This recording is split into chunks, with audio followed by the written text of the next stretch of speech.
From downtown, this is Tim Kitzer from NBA Jam, and you're listening to NintenDomain Podcast. Boom shakalaka! This week on NintenDomain, is the iPhone the new Switch? And I found out that F-Zero BS was not BS. I guess I've been playing RPGs on the Wii U, but kind of in reverse. Everything's a bucket.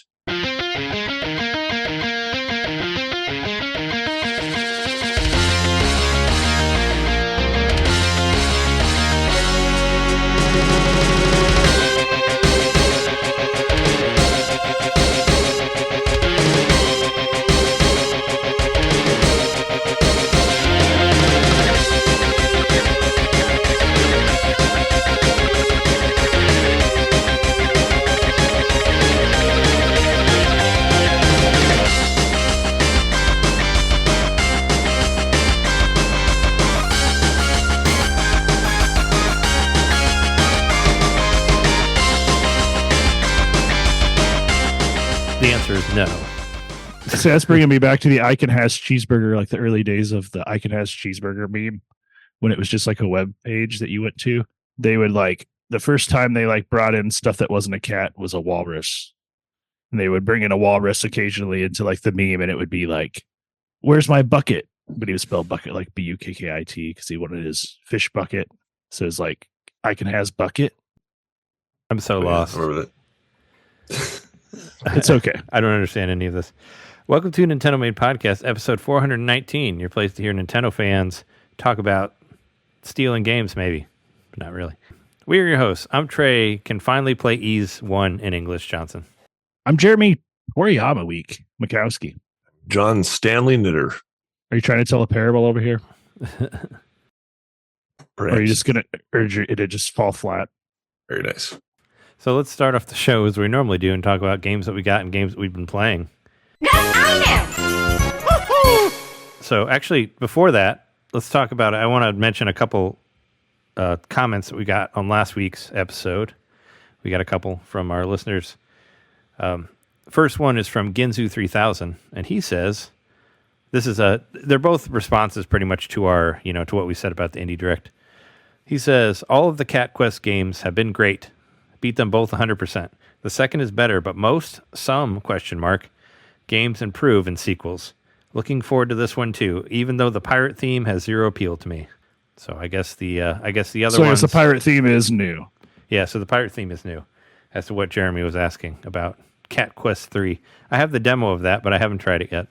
If they would have put Cat Quest 1 and 2 on sale, then maybe I would have. That would be smart. Got into those, but they're still they're only $12.99. They're not that expensive, but if they were $5, then maybe I would have been like, hey. Also, we got a comment from Andrew V on the NintenDomain community page, and he says, Trey Johnson, that's me. If you like the look of Bread and Fred, which I think I said Pred and Fred because the translation on my phone said Pred with a P, but Bread and Fred is the name of that Ice Climbers looking game that we saw in the Japanese Indie Direct, not the American one. If you like the look of Bread and Fred, or at least co-op puzzle platformers where two characters are attached by a rope, I recommend Unraveled 2.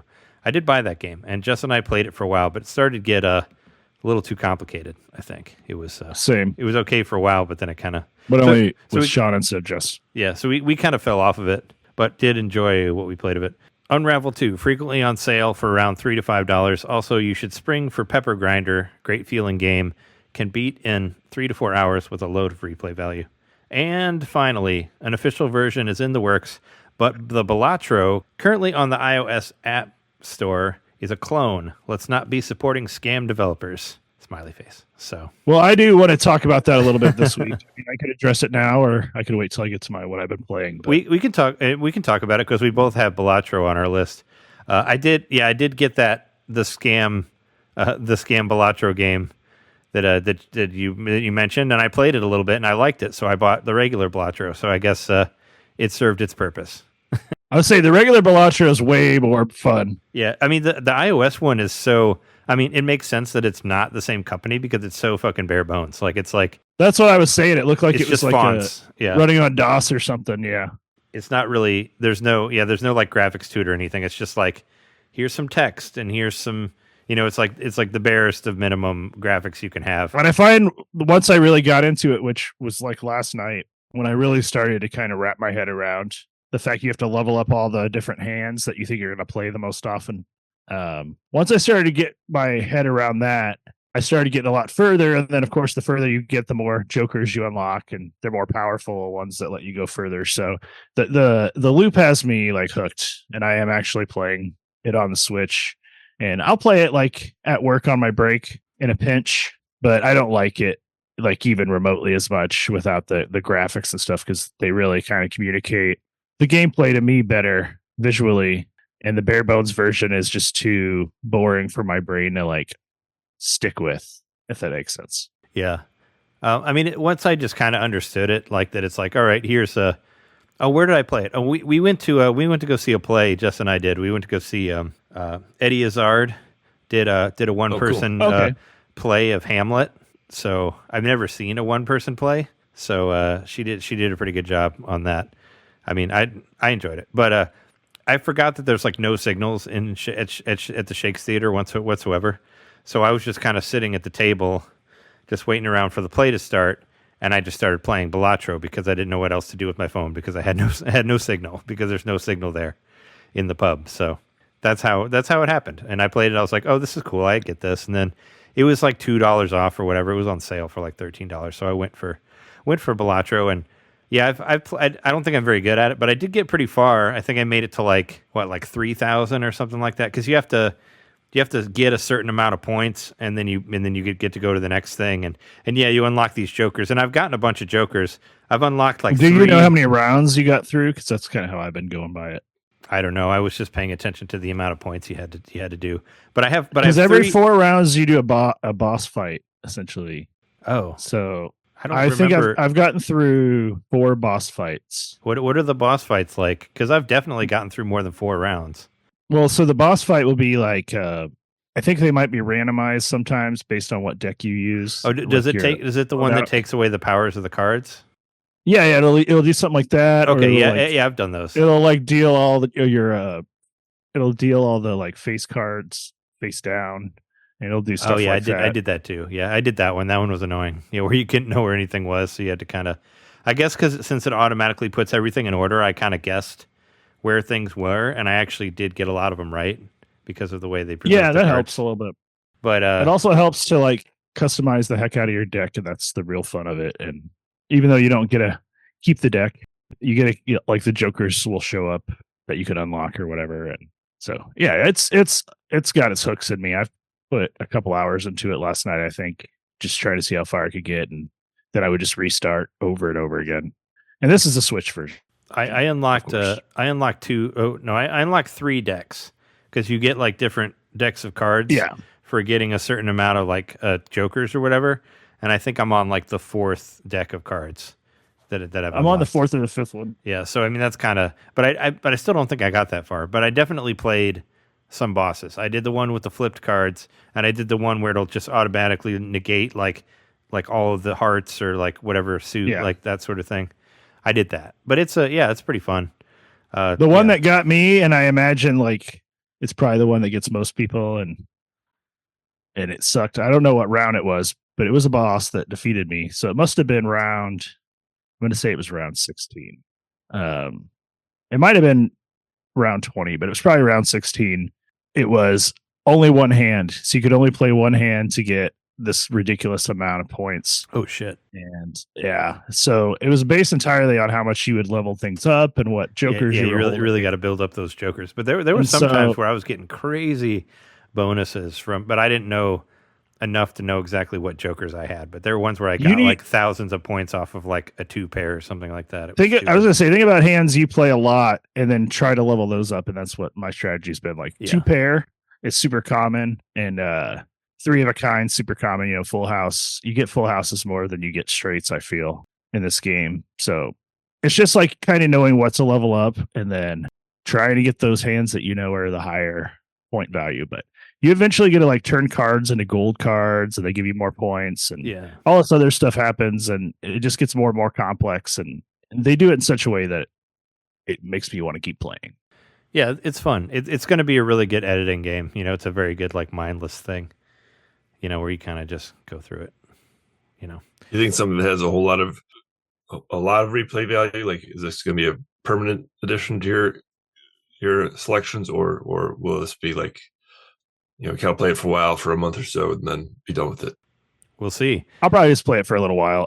I don't know if they like currently there. I don't think there's any kind of an online mode or anything, so that might add more replay value. But as far as like just grinding to get the highest score, like it depends on what you can unlock, I guess. But as far as I know, it's just going to run its course for me. I think I mean, there's stuff like probably within like a couple of weeks, I'll not care about it as much. there's stuff like if you because you can beat it, like you can beat the game with whatever deck you have, and there's like there's achievements. I didn't know you could beat it. There's achievements that the only reason I know is because the achievements say like clear it with all of the different decks. So that's the roguelike part, I guess. Yeah, so you can obviously clear. You can. There is an that. ending to it. Like it'll stop eventually. So I mean, I would like if I was able to do it with one deck, I'd want to do it with a different deck and all that. So even though I've been unlocking more decks, I've been trying to stick with whatever one I get the farthest in. Like that sort of thing. So, and I use every the one once that in a gives while you an you get a extra, really cool card. Yeah. Well, so I also use the one that gives you an extra hand that lets you draw, lets you like play again. So that always helps. And you want to try to have as many of those as you can. I got a Joker. I don't know if it was Joker, if it was one of the. I think they're called like Astro cards or something, but they're the ones that level up your hands so that you get more multipliers on them in the future. And I got one card that leveled up everything by one level, and I was like, "Holy crap!" That was like I've only seen that card once, but it got me pretty far. Really helped. Just that one card, just because everything went up in multiplier. But you also can like have these multipliers in your hand that like degrade over time, and it's complicated, but it's really not because they introduce it pretty slowly, I think. Yeah, I mean it's fun for me. I was gonna say, it's pretty fun now, but I do have Texas Hold'em DS on my phone, so I mean that's pretty much the best game of all time. So I'm just gonna be playing that one. I'm kidding. There was a game that I owned though for the DS, and now I have it on my phone. I haven't played it yet, but it's on there. I do miss like because it is bringing back that desire to want to play some Texas Hold'em or something. But yeah, this doesn't work like that at all. Like it does. It uses familiar hands, but they're not. I don't know. There's too many like different variables to make it feel like an actual poker game. And you're not really.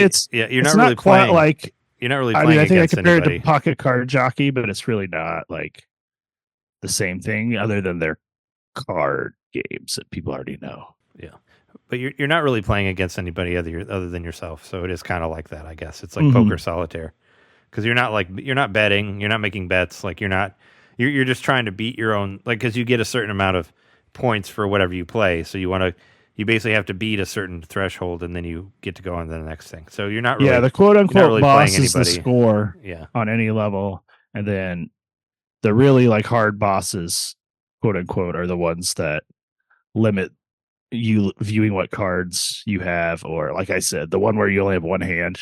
That was nuts. Because I was like, well, what can I do? Like I used all my discard hands, and I was left with like a nice full house, but that wasn't enough to win. Yeah, because it's probably a lot too. It's probably like multiple thousands by then. Like I think it was aces full of nines or something like that. It wasn't like a great full house, but it was a fairly good one, and it was like not even a third of what I needed with the multipliers and stuff. Yeah, I did get to that one, and I thought it was just a glitch. I was like, why do I only have one play? But I didn't realize that it was part of a boss or whatever. I thought it was I just played a bunch and just didn't notice, and then I was already out, and then that was done. But yeah, I think it's fun. I'll be playing it for a while. I don't think it's going to be like a game I play forever, but let's see in a couple months. But I do like poker type games, and I like stuff like this that are kind of mindless to me. So it'll definitely be an editing thing that I'll play.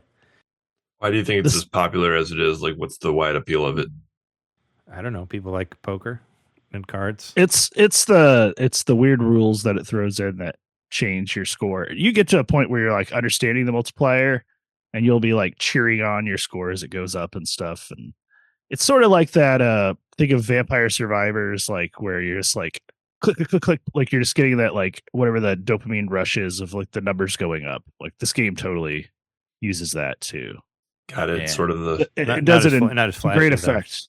Right. But it does it the to slot great effect. machine effect. Like, ooh, Yeah. I'm getting stuff. It definitely feels that way. It's like, what if you really suck at poker and all you can do is pull doubles? Well, you can just upgrade your doubles, and then eventually they'll be worth something. So you can kind of play with the system in that way, You can even like go crazy with your high card, and then you'll get a joker every once in a while that'll be like, if you just play a high card as your first hand, you'll get this crazy multiplier, and you might win a whole round by just playing an eight, like a single ace, because of your multipliers. Yeah, fun stuff like that. I mean, I think it's just, I think it's addictive too for the poker roguelite stuff. So it's cool. But I think we can move on from there and move on to, other games. I thought the big thing that, that I kind of put as our like topic, which we can get into now, is the Delta Emulator, which came out. Somehow it's legal. You can download it from the App Store for free. And it's like a multiple Nintendo emulator. So it's like NES, Super Nintendo, Game Boy Color, Game Boy Advance, and Nintendo DS and Nintendo 64, right? Got all of them in there? Yeah, I haven't been able to get 64 to work. Oh, okay. But I probably just need to play around with it a little more, but I know it is supposed to be on there. But so here's the thing, and this is kind of like based on some research I did. Apparently the whole thing with Epic suing Apple and winning to have basically their own, because like Apple was like pissed that they couldn't get a cut of the game store that Epic had built into like Fortnite and stuff like that, and took them to court over it and like actually unlisted Epic games for a while. Like you couldn't play Fortnite on Apple computer products or whatever for a bit there, but they ended up like capitulating in the sense that they're like, well, no, it's essentially better to let somebody else sue them than us to have to like litigate it initially by who we put on the platform, kind of, if that makes any sense. So I don't completely understand the reasoning behind that, but I do know that a lot of other emulators have been pulled in the past from Apple, so that's why people are so stoked that this one's on there, and it's probably not going to get pulled for whatever reasons because of changes in policy to how Apple is handling stuff like this. So, yeah, that's my kind of explain it like I'm 1 year old explanation, and I don't think it's completely accurate, but that's how I understand it. Made sense to me. Sounds like something that would happen. But it is really cool, and I did download it before last week's episode. I just forgot to mention it on the show, and it was because Wario64 posted like the first official like emulator that won't get pulled is up or whatever. So I downloaded it and didn't even think about it.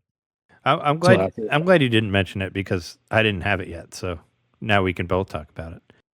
But with the backbone, it's insane. It's insane how good this is. Yeah. I mean, there's actually a couple things with the backbone that's annoying that I'll talk about in a minute. But I'm not really that much of an emulator ROM person, but me neither. I just was like, I don't know, something to me was like, well, it's free, fuck it, just try it out. So and like, I was like, all right, well, I have it, but I don't have any ROMs on my phone. So what do I do? So I went to my computer. I have a ton of ROMs on my computer, and I sent them all to my phone, but they don't work. Like most of them don't work because it has to be a specific file type for the Delta. So I basically went through, and I was like, well, okay, well, only the SMC ones work. So I found all the SMC ones on my Super Nintendo in my Super Nintendo ROM file and folder and put them all on there. But then what I've been doing is just it's really easy. Just type whatever game you want and then ROM at the end and hit search, and then you'll find it, and then you click on it and it automatically opens in Delta. So that's what I've been doing. So that's how you know whether it's, because I tried my 64 ROMs that I had and none of those worked, but I just download them from whatever ROM site, and it was like, it'll come in a zip file, and I unzip it and I just click on the file, and then it automatically opens up Delta, and there it is. It's in there. So that's basically what I've been doing. The only thing I ran into was the DS games. You have to get these specific bin files, which I didn't know how to find them, but I actually linked it on Slack to where you can find them. Yeah, I downloaded them. that I got from Reddit, and then you can get them from there. My big thing is that I was trying to put it through its paces and stuff, but I just kind of got hung up on playing games. So I only really played SNES and Game Boy Advance games. That's all I've played so far. Yeah, I haven't really played anything like extensively, I guess. But my problem with the Backbone, and I like the Backbone a lot. The main thing that's really stupid is that the Backbone, even though it says it's a PlayStation 1 or whatever, it's an Xbox One, so you have to flip all the buttons to the right way, like they're backwards, because it has like A, B, X, Y, and instead of like they're not in the right spot, which is fucking annoying. So you have to go and you have to change the controls on all of the different apps to get it right. And another which isn't that hard to do once you figure that. It's out. just tedious. You just have to do it for is. everything, and it's annoying. But the really annoying thing is trying to play 64 games with it, because the 64 is just such a weird ass beast. And let's say for example, like I downloaded Tony Hawk Pro Skater 1. So Tony Hawk Pro Skater 1, you play it with the C buttons. Now the C buttons are automatically mapped to the right stick on the Backbone. So I take the C buttons and I map them to like the A, B, X, Y, and I map everything, but I forget to put the A and B button on there, so I can't actually select a game or play anything. It's like that sort of thing that is just weird and dumb. So, you have to figure out really unique ways to do the 64 stuff just because it had so many buttons. It's not like a normal, it's not like a normal thing. But it's cool. What's cool for the DS one is, like I said, like I played like Star Fox Command on there, and you can totally play that without the Backbone because it's pretty much all touchscreen controlled, and it works really well on your phone, without that. So stuff like that. Or you could do any of the Zelda games because those are all pretty much touchscreen controlled without buttons. I have to say real quick that since the moment that Trey said it's really easy and you're surprised how easy it was, I downloaded it, and now I'm playing Super Mario Brothers, so it is that easy. It's very easy, yeah. Yeah, so you already have it. And even even the non-Backbone stuff, like, I've probably said before how much I hate, trying to play something with the touchscreen. I think it works okay. It's not ideal, but it works better than I thought it would. And for stuff like, for RPGs and stuff like that, if worst came to worst, you could do it in that way. So, but I do think it is pretty smooth, and I think it looks really crisp and all that stuff. Especially with the Backbone, just because it has zero lag. Like, it's not a Bluetooth controller; it's plugged straight into the phone, so you're getting like a completely zero lag experience. So that's where I've been having the most fun with like Game Boy Advance games and stuff, like, and Super Nintendo games, because hey, I'm just playing them on the go. But they're all games I already own. Like, I'm not getting super into this emulation thing either, in the sense of like I just want a bunch of free games. I want to play like fan translations and stuff, and I already have some of those on my EverDrive. So those are the same files I put onto my Delta emulator, and I did it in a whole other way. I had to do it through Google Drive, and it was kind of a pain in the ass. But it's probably just because I don't have an Apple computer. I don't know. My iPhone doesn't interface very well with my computer. I mean, I didn't plug them in together. I just sent them to me through Google Mail, so I didn't even use any Apple thing whatsoever. Huh. I just attached them to Gmail and sent it to my. I just sent a Gmail email to myself with ROMs on it. Is what I did, and then I just downloaded them from my phone. Well, I definitely want to say one of the coolest things for me has been something I kind of discovered on accident. And it was right before we left on our trip. I discovered that I could just mirror my screen on my TV, which I've been able to do with other phones in the past through the Chromecast and stuff would let you do it. But it just never seemed like a viable thing, other than maybe if you're like watching some videos off your phone or whatever. And that's pretty fun to do it that way. But I was like, how would it work with this emulator? Well, they've got like AirPlay built into the emulator to where there's definitely lag. Yeah, but for RPGs, it didn't work for me because I tried it, but I thought maybe it would work better for you because your phone's. Oh, it works amazing. It works amazing for like I've been playing Mother 3. I've been playing that on my TV, and it's been amazing. The screen just goes blank when you're like casting to the TV, so you're just essentially holding the Backbone attached to your phone with the screen off, and and playing, but it's light and comfortable, and the controller's good. And yeah, I've gotten all the way to chapter 2 in Mother 3, so I'm actually kind of like making some progress in the game and gotten to see some of the like crazy shit that happens at the beginning. And I think I've gotten to see some of the offensive stuff. I mean, I've definitely seen some offensive stuff, but I don't know if there's more to come. But I know that's probably part of the reason it wasn't really ever released here. Also, there's some copyrighted music on there. Like a lot of the music is from other things, but I mean, Earthbound kind of was too. Like a lot of their music on there was like Beatles songs and stuff like that they kind of took. And but yeah, being able to do the AirPlay on the TV is like amazing for RPGs. But I was like, I'm going to try the AirPlay with some other games just because, even though they're initially, I think I'm definitely noticing a bit of a lag. I want to see how it actually feels on certain games. I was like, a really good one to do would be Star Fox. And so I got all the way to the second to last level on the easy mode in the first Star Fox game. And I could not beat that boss for the life of me because you have to like dodge a lot. And it's the boss that like turns into 3 different copies and you have to find the right one. Oh, yeah, I remember that. For whatever reason, I only tried a couple times, but that was kind of where I was just like, all right, I'm just going to like stop for now. But I got pretty far into the game for it being like a bit of a controller lag and being such a archaic looking old game, on the Super Nintendo. So I was fairly impressed with how much fun I had with it. And, I could play Star Fox on my Switch. I could play it all these other places. I just wanted to I thought that was a good game to test. Like I tested out Tetris Attack. No, thank you. The lag is too much for that game. Basically, so I tried I tried the mirror because it said that you could do DS games like you would on the Wii U, where you have one screen on the TV and one screen on your phone. Didn't work for my phone. So I was like, all right, well, let's just try something else that isn't 2 screens. So I had been playing a lot of racing games on Game Boy Advance, and I was kind of the same for you. I put it on the TV, and I'm like, nope, it's like the lag on this is too bad. But also, the thing about Mother 3 that's going to suck that maybe you might not be able to do it on the TV anymore is that Mother 3 has a whole bunch of rhythm-based stuff in it later in the game. So even though it's an RPG, you have to like do rhythm with the spells and stuff like that. So I don't know how well that'll work with the laggy TV.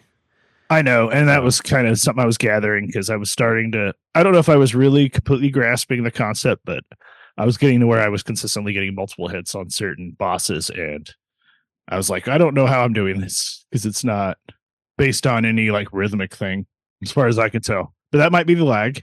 Yeah, but what I wanted to say earlier about playing with the Backbone, also what's really cool is because when you play it, like John, when you were playing it there, you saw like the controller on there, and you can play it sideways, and it'll have the buttons on the side. If you plug the Backbone in, the buttons automatically disappear, and then it's just the screen. Oh, that's cool. It doesn't show the buttons there anymore. So that's pretty rad. So it automatically recognizes when you have a controller. Yeah, it takes all that stuff away. You don't even cool. have to go into a menu to get rid of it. It just disappears. So that's really, really cool. But I've been basically the angle that I was taking with it was kind of what Jeremy was doing as well with the Mother 3 stuff, is I'm like, well, let's play all the games that you can't play or you won't be able to play on anything. So the first thing I went to is like Dragon Quest VI, the Super Nintendo version, because it looks so much better than the DS version that came out. And I have a translated version of that already.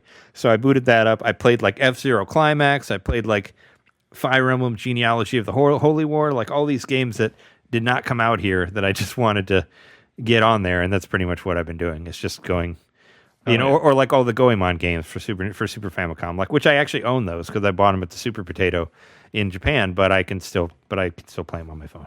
That's basically kind of what I've been doing with it. Is let's just like, or play the other games that I already have on a bunch of stuff, but I just want to fuck around with. I'm sure I'll try to play try to beat Super Mario 64 on there just because I beat that game a million times, stuff like that. But it's not. If any of these games showed up on the Switch, I would still buy them on there. I'm not trying to. Yeah, and that's one thing I love about games or whatever. The Mother 3 translation has this big screen at the beginning that's like, this is like the fan translation everybody plays that I just happen to have, but it was like, this is was not for profit. This was just out of love for the game. If it ever becomes available, please buy it.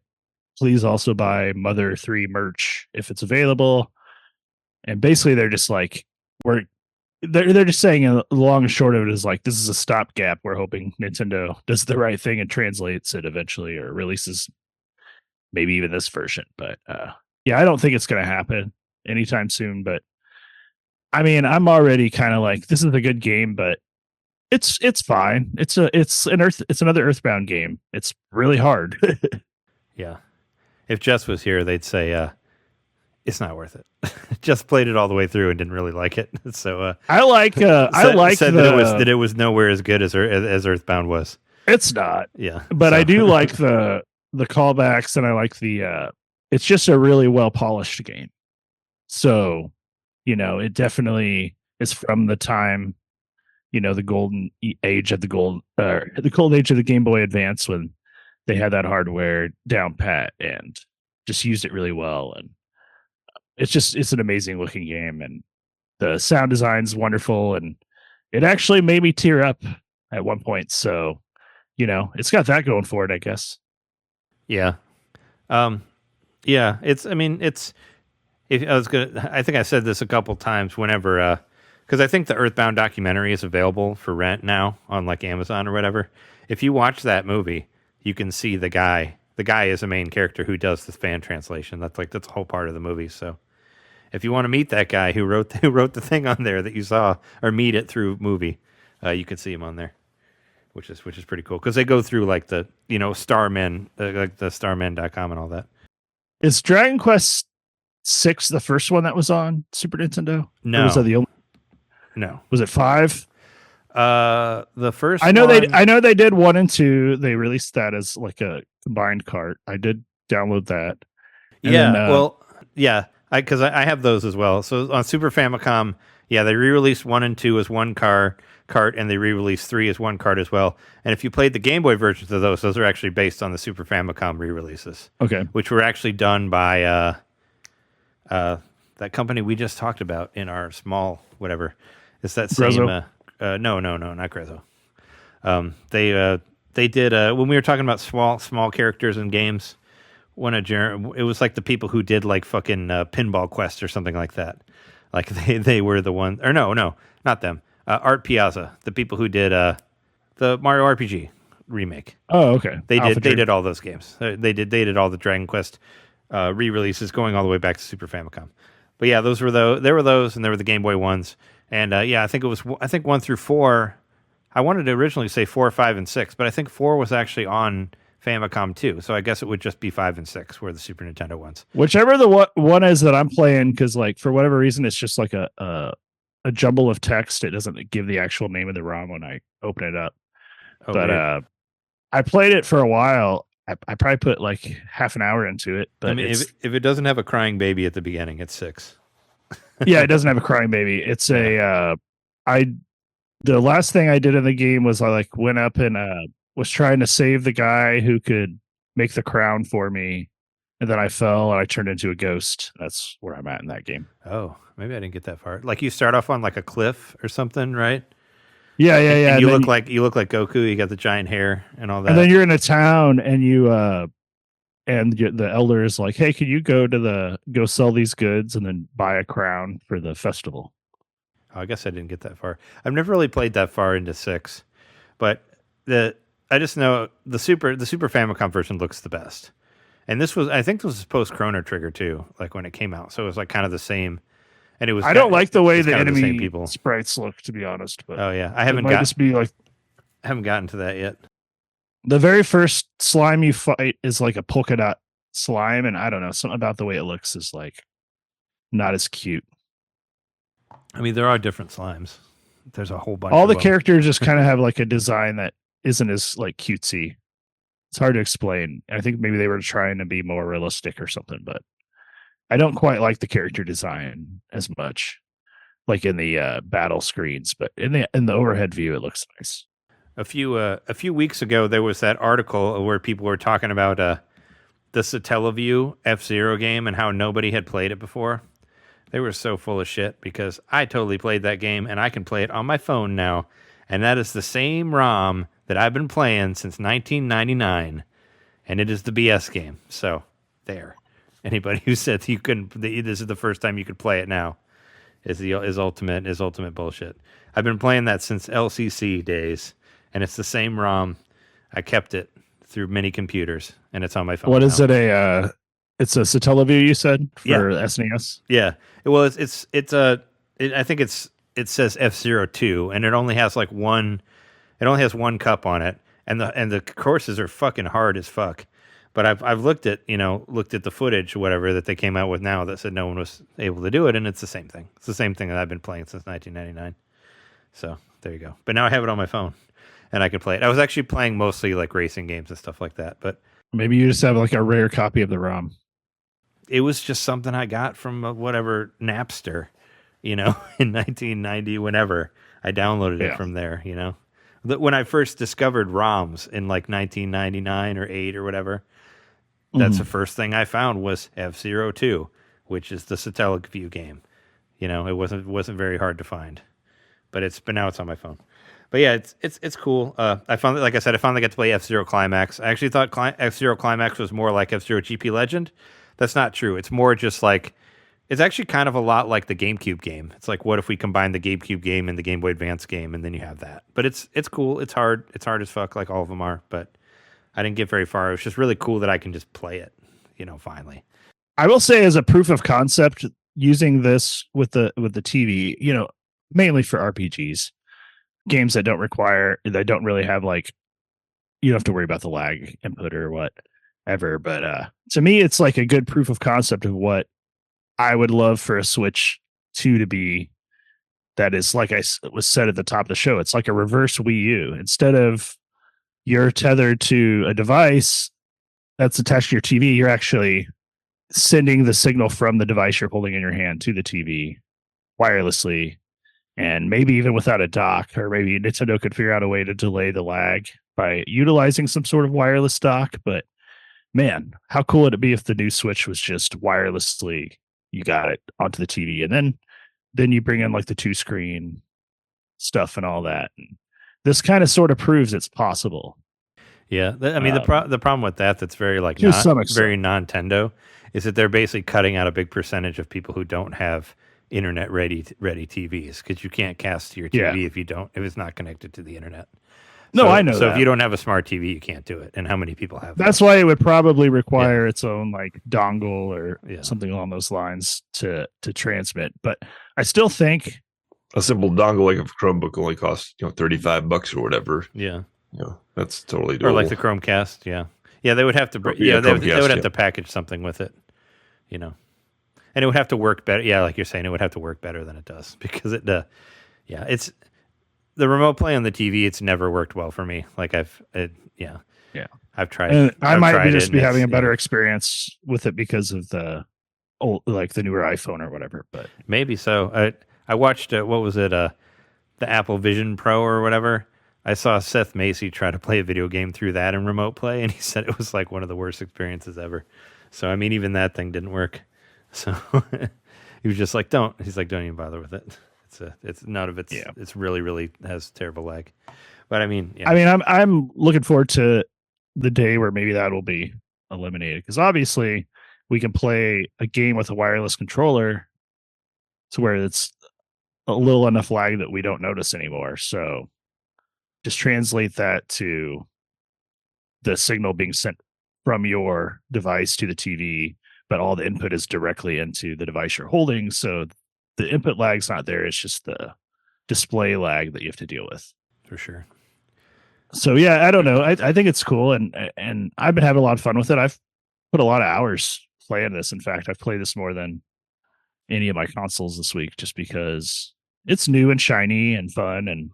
But man, I was just playing good RPGs all week, and I said it was Toriyama week because I played the Dragon Quest game for a while, and I played Chrono Trigger. Actually, I couldn't put it down, and I've put 5 or 6 hours into it, and I'm probably the furthest I've been in Chrono Trigger in over a decade. I'm at the point where you're like about to recruit Magus as a party member. So yeah, I got pretty far in it, and it's been fun. And it's also like playing that old ROM, like, because I have it on my DS, and I was really wanting to play the DS version because I hear that's like the best one. Oh yeah, you could get that easily. This is the original SNES version I remember with the weird translation and everything. I don't know. I'm having so much fun with it and playing it the way it's supposed to be played, like using the strategy and stuff the way you're supposed to. Whereas when I was a kid, I would just keep losing and keep trying over and over again. And now I might lose on a boss once or twice, but usually I'm ready to go when I get to the boss. Now you know how to play. The only on the DS side, the thing that really annoys me, especially being left-handed, is I wish that you could I wish you could like swap the screens, because it's really hard to try to play a game where you use the touchscreen and the buttons, especially because I downloaded a bunch of those Call of Duty games that I really liked on the DS, the End Space ones, and I really can't play them because I would play it with my left hand and the screen is automatically on the right side. So as far as I know, you can't swap screens for the touchscreen, so it makes it really, really hard to do. So that sucks. So some games are just kind of, I don't know, sort of impossible, to play for me still. If there's a way to swap those and somebody knows about it, let us know, because I couldn't figure out how to do it. But aside from that, it's pretty cool. I was playing a lot of racing stuff. I actually played a lot of Konami Crazy Racers, because that game's really good. And I actually have that as well. I haven't played it in a while, and it looks great. Like, it looks awesome on the phone, And I tried playing that on the TV, and I was like, okay, no, this is too laggy. Like, I can't do this. But yeah, like playing that, and I played Maximum Velocity again, just because I like that game a lot. And I put GP Legend on there. It's mostly racing games that I have for Game Boy Advance and Mother 3, just to see if it would work. I have a Super Princess Peach on there. I haven't tried that one yet, but that Texas Hold'em game that I mentioned earlier, the only thing I remembered is it had a really cool ice hockey or air hockey thing on it that you could do with the touchscreen, which is really fun. So I could play that on my phone. But I did I fucked around. I fucked around with like the Super Mario 64 DS. Like, there's card games you can play with the touchscreen. You can just do that on your phone, without even putting a controller on there or whatever. Like all those mini games that they put on there that were really fun. You can just kind of just play that, just whatever. Yeah, and it boots up so quickly. Like, it's. I need to try fast. Try the DS stuff. So I kind of just fucked around with that, and I guess what I said as my middle name, I downloaded all the Ys games with English patches. So hooray! So I could play Ys 1 on NES. I did play it. I haven't gotten as far as I did on the Switch, but I still fucked around to see how well it worked. And Ys 3 and 4 are never released here, I don't think. Or there's some weirdness about that. But anyway, I have the Super Famicom versions in English on there, which I played around with a little bit, but I'd love to play more of those because that's cool. It's all this Ys stuff that I haven't gotten around to yet, or I haven't really been able to play because I didn't play it until 8. So yeah, but it's cool. I recommend it. It's free. Check it out. Yeah, that's about all I have to say about it. It's kind of a view of what it probably will be like in the future, and what all the big companies have been trying to do, including Netflix and stuff. Like, they're really trying to have a console-less gaming experience, and maybe even eventually bring it to the TV. And so it's interesting to see the early days of this sort of thing, that you can just do it. I can just play games on my TV holding my phone in my hands. It's pretty fun. It's kind of, I think it's kind of, that was kind of a joke I was thinking about, where like you get the game on your phone and then you put it back on the TV, which you could have played a game that you already played on the, it's like Star Fox. It's like Star Fox was a game you could play on your TV in 1990, whatever. And now you can get it on your phone and then put it back on your TV again. It's like, okay. Yeah. It comes full circle. Comes all the way back around to what you could already do. But I think we can move on for that, unless you wanted to say anything else about. I'm cool moving on. Can it play Doom? Yes, you can play Doom on Super Nintendo. You can play Doom on Game Boy Advance. Those both came out. You can play Doom 64 on Nintendo 64. And you can see. Are those any other Dooms clone? Super Noah's Ark 3D. Yeah, well, you could also play Wolfenstein 3D on Super Nintendo as well. It was on there. Right. Or you could play Duke Nukem, which actually that's a good segue thing. I figured last week when we were talking about Apogee and 3D Realms and all that. John and I were both right on that, because John said that Apogee did the first 2 Duke Nukems, and I was like, no, that was 3D Realms. But I looked it up, and actually Apogee became 3D Realms, so they're actually the same company.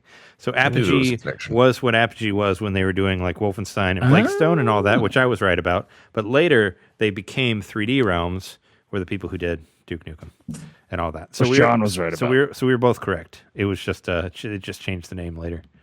So there you go. And the game A Dance of Fire and Ice, which I saw on the Japanese Direct, this is a game that's actually existed for a while. I think it's been out for a couple of years. You can buy it on your phone, which I did. It's $2. I bought it on iOS just because I really wanted to play it. And it's a rhythm game where you basically, you tap it. It's basically 2 balls, fire and ice. So there's a red one and a white, and there's a red one and a blue one, and they kind of just go. It basically moves along like it's like a bunch of squares, and whenever it hits the next square, you like tap in that rhythm.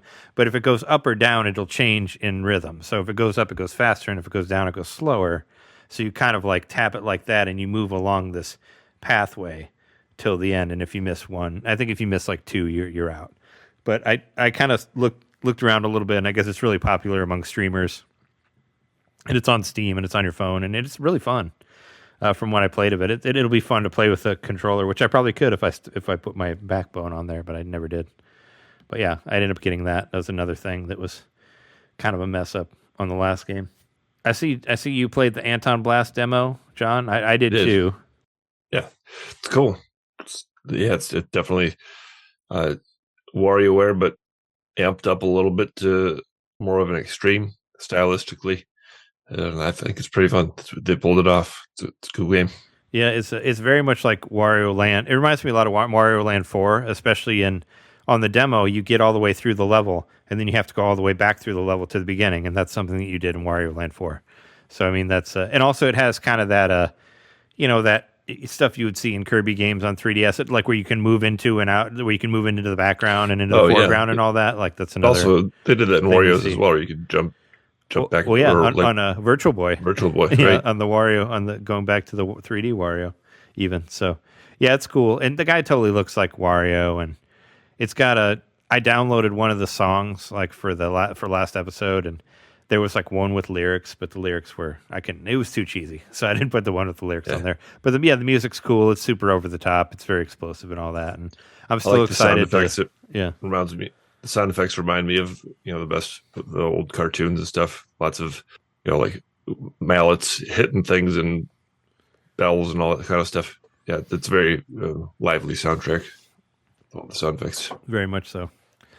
Let's see what else. I got to the watermelon on Suika game. I almost forgot about Good job. But I got to it that was while I was editing, and I ran out of video space on my Switch, so I couldn't like record it happening, but I took a picture of it and I put it on Twitter and tagged you on it so you could see it.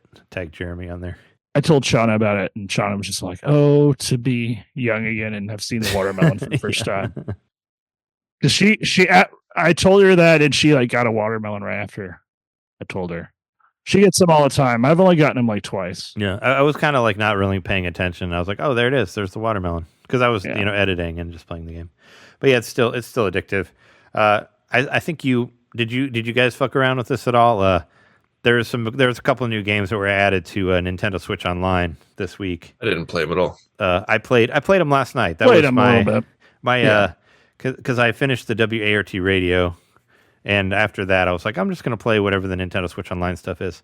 And I played Extreme G for a while. It took me a while before I figured out that I could do turbo boosts. That made it a lot easier once I figured that out. But if I remember correctly, Extreme G came out before F-Zero on 64. Because I remember playing it in high school, and I remember playing F-Zero 64 in college. So I think Extreme G kind of was a take on Wipeout. Wipeout for the PlayStation was pretty popular back in the day. I think that was it's kind of more like Wipeout than I'd say it's more like Wipeout than F-Zero. But I do remember F-Zero not existing yet, and seeing this and they are kind of similar, except I don't think you can fall off the side of stages in Extreme G. This reminds me more of a Pod Racer. Yeah, I guess, but Pod Racer is way harder than that game. I only played it for a little bit, so I made it through the first cup, and I fucked it up the first time, and I put it on Twitter. I forgot that they kill you if you don't make it. Like if you don't score high enough, they take your car and drop you in the lava, and you get destroyed. That's like the game over. And I was like, oh, I didn't remember you getting killed in this game. Good as shit. But it is pretty cool. Like, I mean, it's nice to see Acclaim games on there because we don't really see that many Acclaim games. Like Iggy's Wrecking Balls and Extreme G are both Acclaim games. So I can't think of any other ones that are on there because, well, the Turok ones are Acclaim games, but they were already re-released by Night Dive Studios. So, I mean... the Double Dragons. Yeah, but not on 64. I'm talking about Nintendo 64. Yeah. But, and I mean, I don't think the Double Dragons are Acclaim. I think they're Technos. Like the ones that are on there, the NES one. On the NES, Acclaim, the Double Dragon 2 at least. Yep. Okay. Well, because those are the only ones that are on there, or just Double Dragon 1 and 2 on the NES. Yep. But I'm talking about the 64. There's no Acclaim stuff on there. I know. Where's Bubsy? You want Bubsy? I put Bubsy on my emulator. I forgot to mention that earlier. Oh, of course you did, because you like to. I have Bubsy 1 and 2 on the SNES. Hey, with save states. I did not put Bubsy on there because I completely forgot that it was a game. It did not. Yeah, I didn't. I put it on there. What could possibly go wrong? I mean, I could play it, and who wants to do that? Not me. Yeah. Let's see. Iggy's Wrecking Balls. You don't get that game. I don't understand that game at all. Yeah. To me, here's how I would describe Iggy's Wrecking Balls. I played it for a little bit longer than I played the other one. To me, it feels like a Mario Party game, but just like one of the Mario Party games. That's how I feel about it. I guess, but I mean, it's it's not super polished and it's not super accessible, but you could sort of memorize the course and do well. But I don't find the actual gameplay to be all that fun. And maybe if I was playing against friends and not the computer, that'd be a different story. Yeah, it's I just found it really frustrating. Like I was really trying to play it, and it's like a race. I don't know. I never played this game. I remember people. It's a tower climbing game. It's a race, but you're climbing a tower, and you use like a little grappling claw, but you can only grapple through certain surfaces. So if you try to grapple through the wrong surface, it'll like hold you back, or if you run the wrong direction, you'll have to go all the way around to like where you can go up. So a lot of it just has to do with memorizing the courses, I think. Yeah, it's like it's a 2D where like you only go left or right, but you can go up too, and it's like 2D, 3D. Really so it's like it's definitely 2.5D in the sense that it's a 2D plane that you're moving on, but the whole level's rotating, and every character has their own track that they're running on. Yeah, and they're all but you meet in the end. You're on the same. That's true. For the very when you're going up the like top part, you are. Yeah, it was just I kept trying to play it, and I kept getting in last place, and then I got first like maybe one time, but after a while, it's just like I don't like this game. It's just. I also found out on accident that you can attack each other and knock each other off the you track can do that too. It just maybe it's just because I'm not very good at it. It wasn't fun. Like I couldn't really. I don't know. It was play it again and in your head just be like, this is a Mario Party mini game, and you'll see what I mean. It just totally feels like one of the. Maybe an annoying game of Mario Party, but one that one of us would be really good at, and we'd always dominated it. You know what I mean? But it's not fun by itself, really. But the fun thing about Mario Party is the games are only like 30 seconds, and then you can go on to something else that's fun. So if you don't like it, it's just a little game, and then there's a whole bunch of other games that are much different than it. And this is just all this. That's what the game has, is all this. Anyway, I played Extreme G, I played Iggy Wrecking Balls, and I just went back and played F-Zero. Because I hadn't played it in a while. And I was like, let's play a good game because both these games kind of suck. So I went and I played F-Zero on 64. And it was fun. I hadn't played it in a while. I said I hadn't played it since 2022. So I went back and got farther on one of the races that I was kind of stuck on. So I did that. But yeah. I've still been playing a lot of hard as fuck too. Of Cruisin' Blast because that game's just awesome. But I still haven't made any real progress. I still throw it on every day, at least for a little bit. Just try to get that gold. Try to get those golds. I did like a John type thing, and I did buy some games that were on sale. The funniest one is I had like $2 in gold points, and I saw that SteamWorld Heist was like on sale for $2, and I was like, oh, I should buy that game and try it. I was like, I remember I had it on one system, but I don't remember what system. Maybe it was DS, maybe it was 3DS, or maybe it was Wii U. I don't know.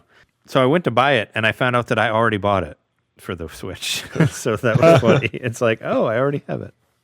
So I re-downloaded it. I guess I never got it on my OLED. I probably barely played it on Switch, so I have that. Didn't play it. But I wanted to throw $2 at something, so I bought Minute, which is that game that takes place over like 60-second intervals. I remember it was mentioned on IGN's podcast, and I thought I'd check it out, but I still haven't played it yet. I got Eiyuden Chronicles Rising because it was on sale. Apparently it's much better than the other one that's out now. Broken Age is actually a Tim Schafer game that I hadn't heard of. It's like the first Tim Schafer game that's come out in a long time. Did you say you had that, John? Yeah, I was looking at that one. Yeah, Broken Age is the one that really put Kickstarter on the map as a viable platform for funding games. They were famously the first project on Kickstarter. Broken Age? Yeah, to not the first project, but the first project on Kickstarter to break $1 million. I think just maybe the first project in general, but maybe just in gaming as well. I remember that number $1 million being associated with this. Was a big deal. I was under the impression that it was newer because I know they had a Kickstarter for Psychonauts 2 for Tim Schafer. They did that as well, but Broken Age was their first one. It was Tim Schafer's return, whatever, and so got a lot. So I think they tried to get Grim Fandango 2, and that never. It didn't properly reach funding or something. I thought I remember happening. I vaguely remember that. Wasn't enough interest. Anyway, sadly. Yeah. Regardless, it was on sale for $3, and I always liked Tim Schafer, so I thought I'd give it a go. It was marked down from like 13 or something like that. So I was like, hey, why not? Because I haven't. Yeah, I like most of his games except for that one with Jack Black in it. Brutal Legend. I thought that game was terrible, but I just really don't like tower defense, and that game was all tower defense. So also I got this game called Post Void, which is like a first person shooter, which I thought I already had, but I didn't, and it was like $3.50. It's normally $6. And this game is ridiculous. It's basically it's kind of like a roguelite first person shooter. You basically hold this head in front of you, and the head is leaking blood, and you have to kill people to fill the head with blood, and you can only last as long as there's blood in the head. So it's like a super frantic first person shooter. It's kind of like vampire mode on Time Splitters, if you ever played that, where like you're constantly dying, but you have to kill people to stay alive. That's basically how it is. And you basically go as far as you can, and then it starts over again. So it's super frantic. I wasn't very good at it, but I really like the idea of it. So I'll go back and play it. That's the only one that I played out of all these, but I think it looks cool. So yeah, there's that. And I played a little bit of a Mortal Kombat 1 DLC just while I was editing. I played around with Peacemaker. He's fun to play with, because I really like that show, and he's got some funny moves. And you can throw eagerly at people, which is cool. You can have the eagle attack people. But that's good for me. I mean, should we take a break? And I'd say I only had one other thing to mention, but then we should take a break because my cats are scratching me. But I beat Dredge. And no, I did not get both endings. Trey, you asked me if I got both endings. No, I just got whatever ending was, and I didn't really understand what the hell was happening. And I'm okay for now. I don't want to go back to it yet. I'm okay for now. Did you do the ice stuff, though? Do you want to go do the DLC or no? I did go and tried it out for a little bit, but it was like you said, I didn't really feel like... You didn't want to redo your stuff? Swapping everything out. I don't want to either. And it was like, by the time I finished it last week, that's when I started playing the emulator, and I was like, I'll go back to Dredge eventually, but I was satisfied to see credits. I beat it, cool. Even if it wasn't the good ending. Glad somebody got a beat of the week. I didn't get to any credits. Yeah, that was my beat of the week. That, and I played all the way through the first Mario game again, but that was just for fun. I mean, I made it through arcade mode with Peacemaker, so I did see credits on Mortal Kombat 1, but I've seen credits a bunch of times on there. I just went through the tower with him because he's fun. But yeah, that's what I did. All right, let's take a break, and then we'll come back and talk about more games and good. Whatever else.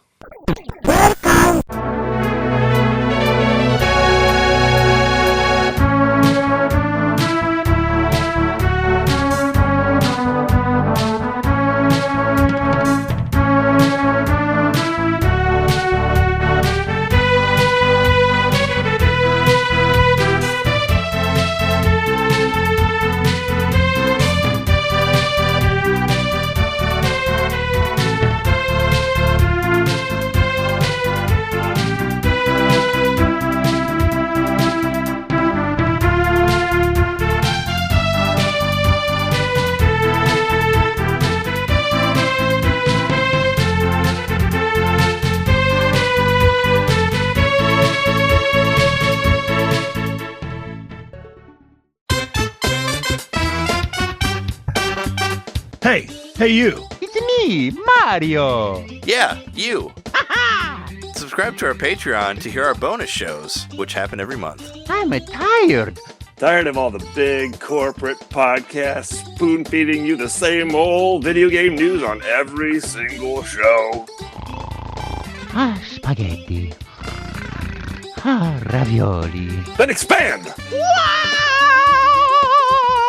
With NintenDomain Expansion Pack. It's us talking about old games that were important to us. It's us interviewing people that we meet at conventions. And heck, it's live shows from those same conventions. It's basically everything you could want that NintenDomain ever made. Here we go! And it's just $1 a month. That's less than a bad indie on the eShop. It's $12 a year, which is less than Nintendo Switch Online. Thank you so much for subscribing to our Patreon and supporting NintenDomain. Just go to patreon.com/NintenDomain podcast and, hey, Mario, let go. Whoa! He's throwing us back to the show. So long, Bowser. Patreon.com/NintenDomain podcast. Game over.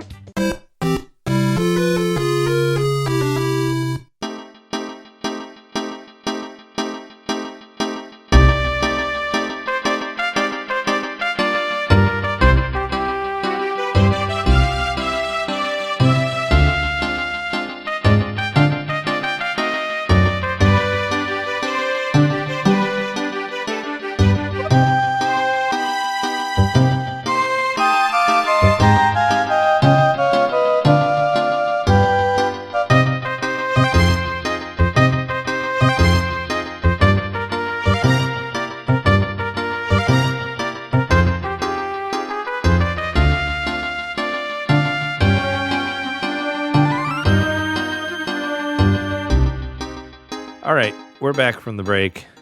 John, did you want to add anything else on what you've been playing? Actually, got a couple of things. One, I forgot to mention last week, I got Fisti-fluffs, which was It's a cat fighting game. The cat fighting game. Yeah, I thought the concept was strong. I knew that the reviews weren't so hot, but I thought it was a great concept. It's like Power Stone, but with cats. Like an arena fighter, multiple players, weapons being thrown in there, that kind of thing. Yeah, it's Power Stone, but with cats. Cool concept.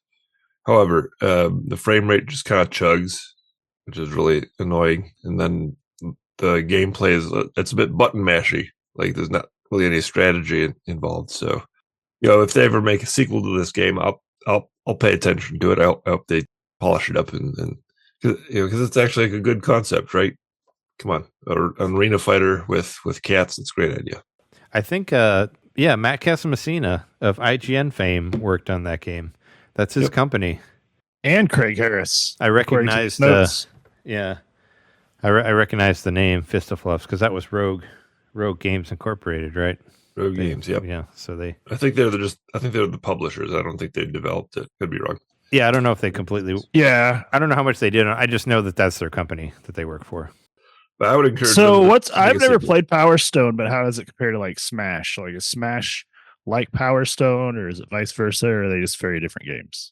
Power Stone it's been a long time since I played it, so forgive me if I get anything wrong. I know it's a Dreamcast like classic or whatever. Dreamcast classic, yeah, and it's more like a 3/4 angle versus Smash being straight 2D. Okay, and you can run around in 3D space. Okay. There's advantages to going up to the higher platforms, and there's different weapons that pop up here and there. Are you doing actually like moves that are like button combination kind of moves, like in a fighting game, or are you still just kind of like? It's a little bit more simplified than that, as I recall. Like Smashes. Like it's not. I don't think it's as simplified as Smash is. I think it's a little bit more complicated than that. Mm-hmm. And then there's also like environmental things that can happen. Okay, so it's a party fighting game, and I think the first one came after Smash, or it was like right at the same time. I want to say it was like 99. They might have been like, I don't know if one was inspired by the other, or they might have been looking over each other's shoulders during development or something like that. But they do feel very similar. They had to have been fairly contemporary. Yeah. Power Stone. I always Because there's a game on Switch that's similar to Power Stone that I got that Kevin Fair recommended the first time we had him on here, and it for me it kind of like felt like a beat 'em up, but like a fighting game. Like it's a beat 'em up, but it doesn't move. I guess like the it's not like a scrolling beat 'em up. Like it's all one spot, but it feels like a beat 'em up. But you're in one area. Yeah. That's kind of what I got from it. More like seafood. That exact thought was that was on my mind. Yeah. So I think if they ever make a sequel to this game, I'll pay attention to it, and I'll hope that they make it a little bit better, because it's just such a great concept. I would encourage them to make a sequel, and I got it for $4, so I'm not mad about it. But I got some other stuff. I did play more of the cinematic platformers that I mentioned last week, so I got a little bit better of an idea about them. I didn't play too much more of Arise or Ina's Tale, but I did play more of What Lies in the Multiverse. Got that game for $2, and so the concept of it is that you can flip from dimension to dimension with the press of a button. So it's like a light world, dark world scenario. And if you like that kind of thing, this game, I think it's well done overall. Are you affecting the other dimension by what you do in the other one or whatever? Correct. So if you trying to get from one area to the other, flip worlds. Now there's a block over here, and you can reach a certain area, but you have to like jump up off the block, and then mid jump you switch to the other universe, and then now you can reach the new platform, whatever, that kind of thing. And it's fun, it's lighthearted, it's funny. I'm enjoying it so far. And yeah, $2. I think it's still on sale for $2. Well worth picking up. I got another one called PID, PID. And I'd say I probably put 15 minutes or so into that so far. But it seems cool so far.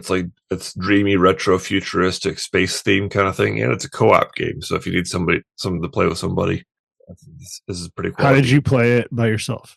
Well, you can play it co-op. You can play by yourself, or you can play co-op. Yep. Yeah, I'm enjoying it, and it has like a nice sort of airy, meditative type feel to it. The one that I really played a lot of this week, though, I got the Stanley Parable Ultra Deluxe. Cool. Got that for half off. Yeah, you finally got it. Finally got it. It seems like your kind of game. Yes, totally is. I was going to mention on Slack, but then I saw that you already had it, so I didn't have to. You already found it. Have either of you played it before? I played a little bit of the beginning part of it, but I didn't play much of it. I think I've got it on. I might have got it through like a Humble Bundle or something. I haven't played it. Is it the one where it's all the different shapes? No, you're not different shapes. You're thinking of Thomas Was Alone. That is what I'm thinking of. Yeah, I've got that one too. That game's cool too. Totally different game. Totally different vibe. Maybe I haven't played Stanley Parable then. So, but the common thread among them is there is a narrator going through, and a British narrator at that as well. But other than that, it's a completely different game, and it's the kind of game where the less I say about it, the better. Just go in blind on it. Just take my recommendation. Like it's a fantastic game, and this sounds a little. I'm late to the game on this. This came out in 2013 or so.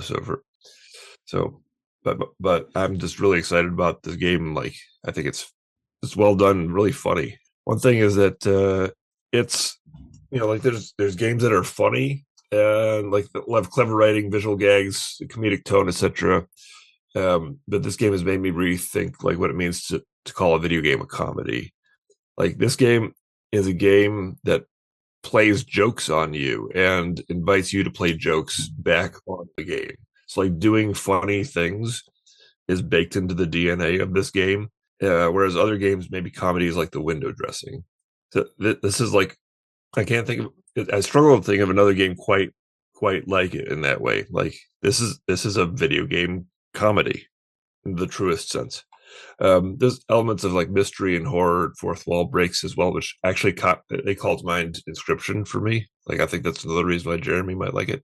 Yeah, it's very genre bendy and very fourth wall breaking, and like it comments on itself in ways that are funny and surprising, and like it has great callbacks. Like it'll set up things that seem innocuous, but then like it keeps calling back in like greater and grander ways, and you're like, 2 hours later into the game, you're like, I can't believe they pick up this thread. They went like so far with it, and it's still funny. Like it just gets funnier and funnier and fresher and fresher.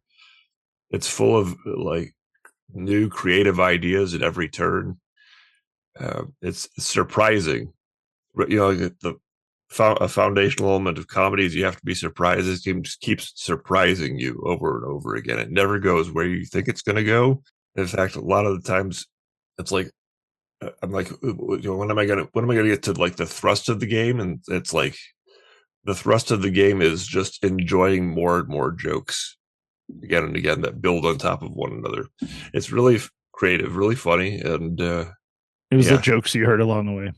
Yep. the jokes you heard along the way. Yeah, Isn't a lot of it like in like a work? Isn't it supposed to be at work or something, or in an office like setting? The Stanley Parable, or no? yes, that's the beginning of it. Okay. Oh, okay. Because I've seen that much. That's of it. like that's making me think a little bit better. Yeah, Is it like kind of like shadowy, like 3D shapes? shadowy 3D. Maybe Not that's just how I remember it because I haven't played it in a long time. Not shadowy. I mean, there's like dark bits of it and that kind of thing. Yeah. Beyond that, like just go play it. Like full 100% recommendations if you like. You know, Did you say Close- 2012? So that if it's that old, I mean, it's definitely like got to be one of the early indie successes that's still has legs apparently. So good for that game. 2013, Okay, 2013. and this is the Stanley Parable Ultra Deluxe It's like So there's remastered this- and stuff, probably. remastered, and there's It's got parts all of the it extra stuff too, right? because I never played the original, but there's parts of it where it's pretty clearly like this is something new. It's like tacked on. Yeah, you know, I get the feeling like you thought it was going to go this way because you played the original game, but actually it went Oh, that okay. way instead. It's not tacked on is the wrong phrase for it. It's well integrated, but it's also very clearly like, oh, I think this is as much as this game spends its whole time subverting your expectations. It's like, ooh, this has really been subverted. I feel like this was like players who played it thought it was going to go one way, but it went a whole different way. Right. So it's very, very good. Fullest recommendations to the Stanley Parable. What would you describe the gameplay style? Is it like a point and click? Is it like a walking simulator? Is it a puzzle game? Mix of or- all three. That's a mix of all three. Okay. Mix of all three. Yeah, the closest games I think that it calls to mind are Are there deaths? Are there like parts where you can lose giant chunks of progress? Or it's is all it okay. In that way, it's also a roguelite. okay? So yes, you can die. I mean, maybe I'm bending the definition of roguelite a little bit, but you will play it over and over again, Okay. and things will be different this time. You know, in real subtle ways too. It's Like like a Groundhog Day kind of thing. Groundhog Day kind of thing. It's like, oh, were there balloons in this room before? Oh. Or turn a corner and it's like, wait a minute, there were like 2 doors before, now there's 6 doors. You know, Okay. yeah, it's the whole point of the game is that it fucks with you and you mess with it back. hmm It's By, really like, fun. By like responding in ways Yeah. that maybe the game doesn't want you to do, or Explicitly from the beginning. I mean, you have a narrator throughout the whole thing. The narrator's it's no spoilers to say, like at the top of the game, the narrator says, you know, faced with 2 doors, Stanley went through the door on the left. Well, I mean, they've tapped into what you know, the gamer heart where it's like, oh, of course I'm going to go to the door on the right, and the narrator gets a little annoyed with you, and it's like, well, he really wanted to go see the meeting room. He thought the meeting room was going to be fantastic, and he was so glad he went to see the meeting room, and it was just so beautiful, the vending machines, blah blah blah blah blah. But he really decided to continue down the hallway, and then he was going to take the first pathway on the left to get back on track. And then you keep going past that doorway, and he's like, oh, but he wanted to see the fantastic storage room. And but he's now getting like really pissed with you, like Yeah, fighting back with you a little bit. It's that kind of stuff from the get go, I gotta try it. and you do have to try it. It kind of If you also liked- reminds me in concept, and maybe not quite the same, but like the old Looney Tunes cartoon where I think it's Yes, Daffy Duck Duck Amuck. is arguing with the animator. Yeah, Duck Yeah, Amuck. yeah. It's absolutely like that. Yeah, poking with poking at the creator and all that kind of stuff. So like people will definitely compare it to Portal. It's not Portal. It's really just the sense of humor of Portal and a bit of the Gladys kind of sasses at you, that kind of thing. It does have a similar sense of humor to Superliminal, which didn't have a narrator at all, but definitely had a sense of humor to it. Yeah, it's I can't say enough about it. I love it, and I think if I had played it in the year that it came out, it would have been my game of the year. I think that's the thing. Like, if you're going to have an absurd game mechanic, then have an absurd like story to go with it. Yeah, You've got a winning formula. Absurd is the word for sure. And I think that I do have to call out also the narrator, who gives like a fantastic A+, memorable all time performance. Absolutely helps to, I wouldn't say makes the game, because that would discredit every other facet of the game that I like, but absolutely more than stands up to the job. Cool. Yep, 100% recommend on that. I think it's still on sale for $12. Yeah, probably. There was the big indie sale last week, and it was a lot bigger than you thought. Like I remember John said, like check your wish list, because there was there was the regular one that was featured, but there was a whole bunch of other ones aside from there. I did buy stuff on my sale. time in Porsche just because it's been recommended a lot. But that one was that one. I bought it on for sale super too. cheap.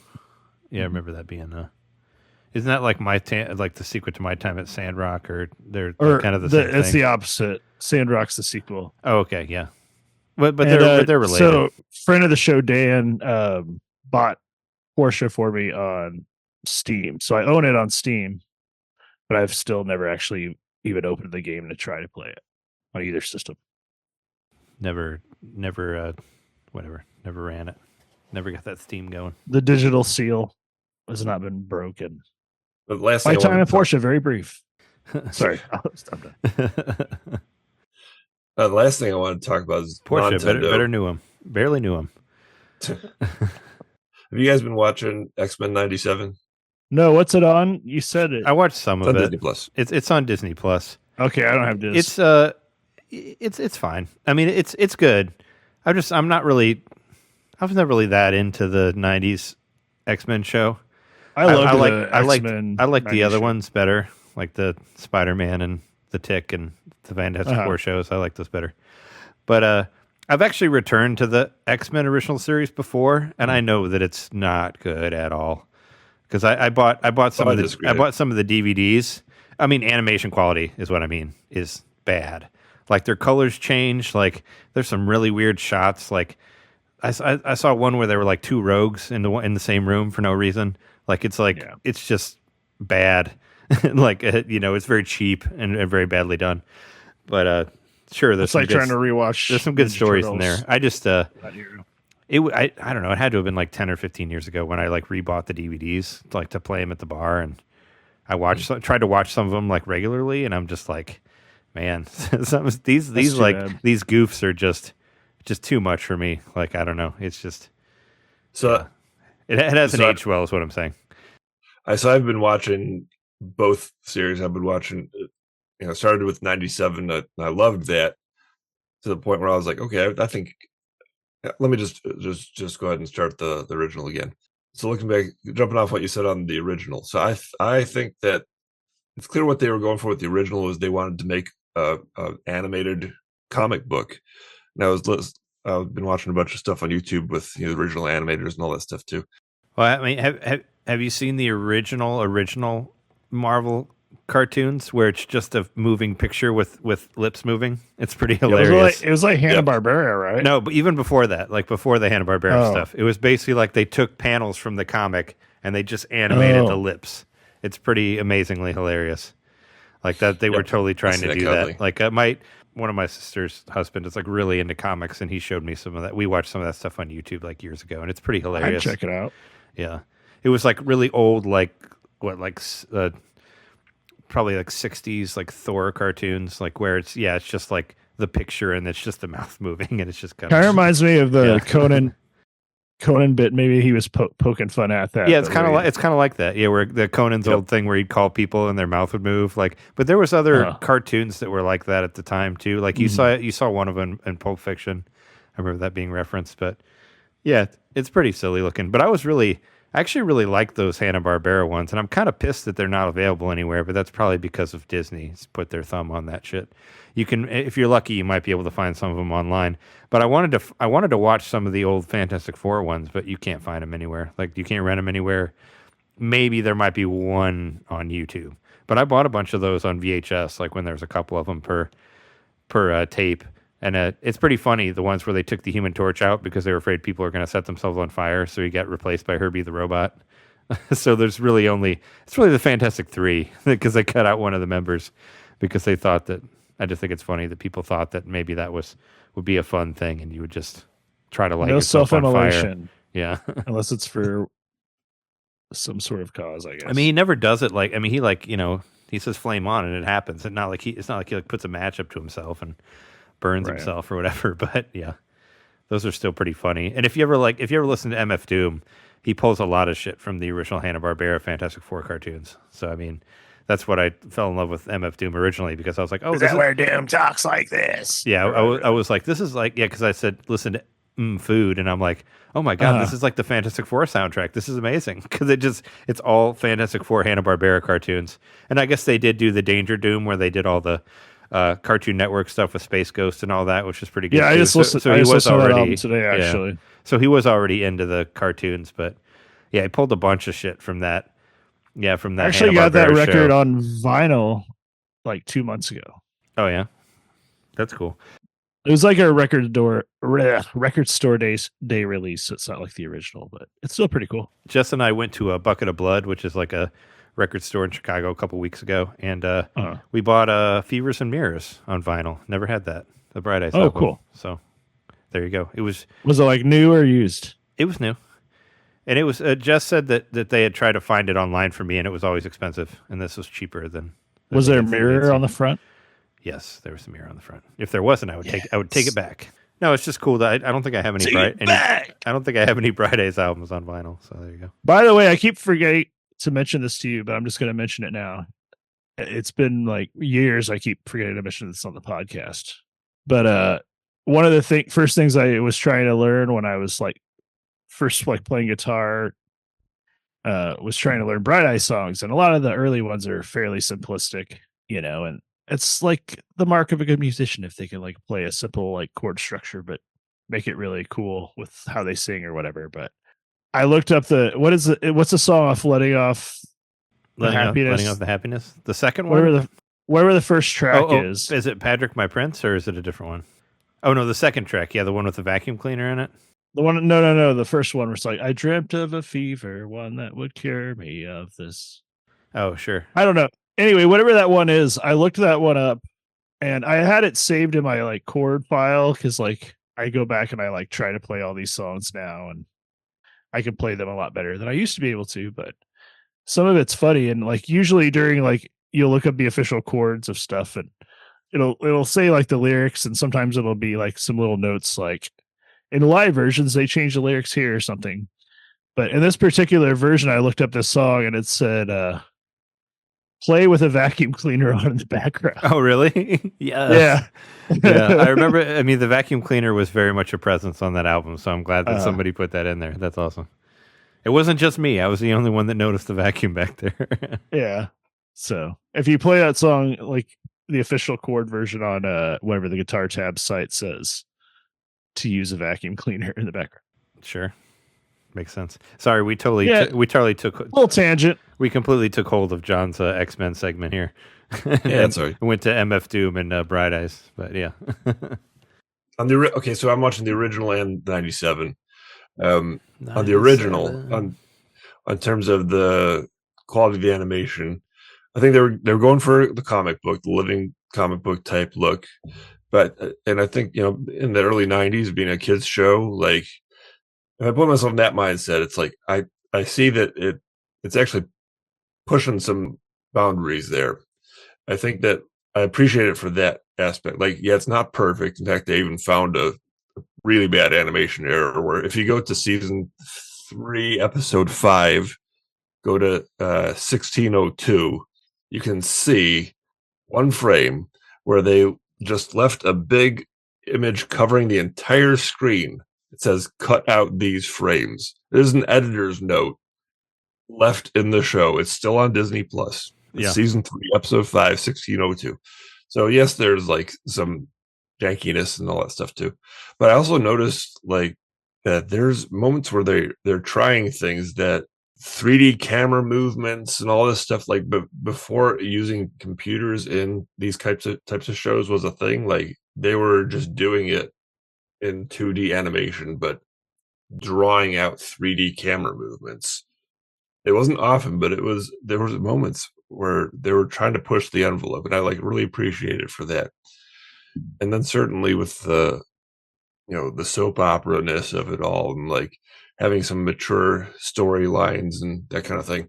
I think it was a show made by fans for fans, and it wasn't just a kids show. So yeah, this is one of those shows my mom would watch with us, Yeah. and I think it's one of the reasons why I remember it it so well, appealed, because right? she was like, "Oh, what's going on with Gambit and No, Rogue, a lot. yeah. Yeah, a lot of And people. Rogue, yeah, a lot that of people kind of liked it. I mean, I liked it to a point, except I do remember. and Beast was so cool. Beast was like the most level-headed person in Spy, looking like a furry version of the Hulk. Well, I mean, Intellectually, he uses it probably awoken something in all of us, right? When we saw Beast, Yeah, we all became furries. and, He looks great. and like he's and I had his action figure, and it did a flip, but it was a really weird like mechanism that you had to do to make him do a flip. I loved playing Beast in X-Men Mutant Apocalypse, which I can play on my phone now. It's a Super Nintendo Nice. game. Love that game. Awesome I like that. I think the show doesn't talk down to kids, and Beast is a good example of that. Like he says words that are not in a child's vocabulary. Like there was no one on the team that said, "Oh, we can't say that word because a kid wouldn't understand it." No, they like. I think it actually asks kids to step up a little bit. They might razz him behind his back, but Right? they respect his intellect. I mean, I know it was trying to do whatever it could on Marvel's side, but probably before this happened, there was a little show called Batman the Animated Series, which is still fucking fantastic. Like it's still looks really, really good. I want to go this watch day. that whole thing. Amazon Prime, HBO Max, it's on there. Sure. Oh, okay. Give it a watch. Well, I And think then that I never watched the very, very movie good. either. Mask of the so it's Phantasm, almost- also very good. yeah. I it's think almost like I think it's one an of the interesting comparison. Yeah, I think one of the coolest things. I mean, Batman just had so much techniques to it. Like, they animated on black, which I thought was incredible. Like most things you draw with a white background, they drew it with a black background, and that's why everything looks so dark. And they had this cool, like, they made it look like it was in the 30s, but it was still kind of like modern. I don't know. I think it blows X-Men out of the water. Like if you compare the both of them, and I think it's aged much better. I have one thing to say about X-Men though. Yeah, it has a good opening soundtrack. Fantastic. Even though I was so pissed that they took the bell out of it in the new one. Like that made me so mad. Like, do you remember when when Magneto holds his hand and there's the the waves that come out and it goes dong? They took that out of the song. I was like, what the fuck? Also, it's like it's not quite the same. The animation isn't quite the same. It's like different enough that it's kind of like feels a little like awkward. The new one does to me. So it doesn't. I don't know. Are the story beats similar, or is like the acting similar, or what's? So jumping to the new one. So I would say on that note, Jeremy, I feel like the new one is as good as you remember the old, or a lot of us anyway, remember the old one being. Now I thought the old one was great, but it's definitely there was a rose tinted glasses effect to it, right? The X-Men 97 is like it is truly what you thought the old one was. That's in my opinion. I think they made something fantastic, especially if some episodes are like pinnacle television. Specifically, I'm talking about the 5th episode. I think was amazing, jaw dropping. Doesn't miss a beat, doesn't waste a moment, and in the end, just like leaves you with like I can't believe they did that. I mean, doesn't Uh, Jean Grey great die TV. in the show? Like, I remember that being a big thing. Like in the Yeah, it was cartoon. called the Dark died. Phoenix Saga. They played it all the fucking time. That's another reason that I got really annoyed with that show, because they played the same episodes over and over and over and over again on TV Because she came back as at the time. Yeah, she dies. Phoenix. Well, she I've heard that dies, a lot, and then yeah. there's the Phoenix. But they would show the Dark Phoenix Saga like every fucking weekend. I'm like, come on, play a different one. I know you have other that still episodes. seemed pretty gritty at the time for me as a Yeah. kid, being like, "Oh, someone actually dies in this." Yeah, they come back, but Yeah. still. And it's interesting watching the old one now, because I've never actually gotten to watch it in sequence. And actually, as a kid, I only ever watched the last half of the show because it was on at 3:30, and I would get home at 3:45. So I would only ever watch. Was that the before last it was half. on Saturday? Because I mean, I watched it Saturday morning. It was on weekdays too. So it was on weekdays, and there was a Saturday edition as well. Oh, okay, because I was so pissed because when my favorite comic book, the Fantastic Four, got a cartoon show in the 90s, they put it on at 5 in the fucking morning. So I would The get up. Fantastic Five. I would get up and watch it and then go to sleep. They did the Iron Man Fantastic Four action hour back to back, and God, that Iron Man cartoon was so awful. It was really, You're supposed really to bad. like drink a smoothie and doing a workout while you're watching it. It was so terrible. I like the Fantastic Four stuff. Yeah, it's super cheesy, but I still like it. And I think the second season is way better, but because they changed the animation style and they put a bunch of extra characters in it. But the Iron Man show, oh my God! Like I tried watching like 2 episodes of that, and I'm like, I cannot watch this anymore. I just don't like Iron Man as a character. I haven't. Yeah, well, I mean, he used to be stuff I've a C-lister before Robert Downey Jr. Like nobody liked Iron Man before the Iron Man movie. He's like the Rocketeer, but not as cool. Yeah, well, I mean, he was supposed to be like, Stanley just fucked around. He's like, how do I make an asshole cool? Like, let's take a person that's a total piece of shit and turn him into a superhero. That's what they're trying Which to is do. kind of what Bruce Wayne was, sort of. Well, I mean, it was, let's make him like an abusive alcoholic, but still have him become like this cool character, like that sort of thing. He's like, can we make like a really total shithead, like be likable, through comics? Like it was. He was invincible. He was invincible back then. Stan Lee was. Yeah. He could do anything. He's like, let's have a blind superhero. Let's have all these other different things. Which Daredevil is fuck. Yeah, Daredevil is cool as shit. That's Marvel. The new stuff is really good too. Daredevil. I get the Flash and Daredevil confused for some reason. Yeah. Well, Daredevil is basically Batman. It's the real Batman. If Batman actually had bat powers, it's Daredevil. And he's the Ninja Turtles origin. Yeah, and he created the Ninja Turtles that were created from the ooze that blinded Daredevil. Yeah. it fell through the sewer and hit them, yeah. Well, in the original comic, yeah. But no, I could talk about comics for a long time, but we should try to just blow through the news so we can be done and I can go to bed. News. Don't snooze or you miss the news. Well, I said last week that this week was going to really be a really big week of releases, and I just wanted to kind of run through those really quick. Eiyuden Chronicles 100 Heroes, which was the spiritual sequel to Suikoden 2. And I don't think we ever mentioned this, but the creator of Suikoden actually died before this game came out. He died a few weeks ago, so we didn't get to see the full release of this. It's unfortunate because I was watching reviews of this, and I think this game looks awesome, but apparently it plays like shit on Switch. Like I've heard that it's like I watched Switch Up's review of it, and they said like it was crashing like crazy to the point of them losing like multiple hours in dungeons and all that. And I'm like, I don't got the patience for that, but I love the way it looks. I think they kind of maybe already felt that, and it's got a $10 discount right now for the next 2 weeks. But also, if you remember the Kickstarter for this game, they originally said it wasn't going to be a Switch game. They said they were going to put it on the Nintendo successor, and I find it interesting that they still ended up putting it on the Switch. Maybe because there were so many people who donated to the Kickstarter that wanted it to be on Switch. Maybe that's why it ended up there, but I remember them saying that it couldn't run that well. The fans. But apparently it can't even run very well on PS5 either, or Steam Deck. So I don't know what's going on with this game because it has kind of a 2D HD look. It's like, it's like sprites on like kind of 3D backgrounds, but it doesn't look that complicated. But apparently there's something going on where there's been issues all on whatever system you're playing. So maybe if they patch it up later, I'll try it out. But I really like the way it looked, and I like some of the way it's been described, and I still bought the the action RPG that came out just because it was $5 and I always wanted to play it. But yeah, I was kind of bummed because I thought about trying it out, but yeah, it's not been scored very well. So who knows? The Teenage Mutant Ninja Turtles 2012 Wrath of the Mutants is out now as well.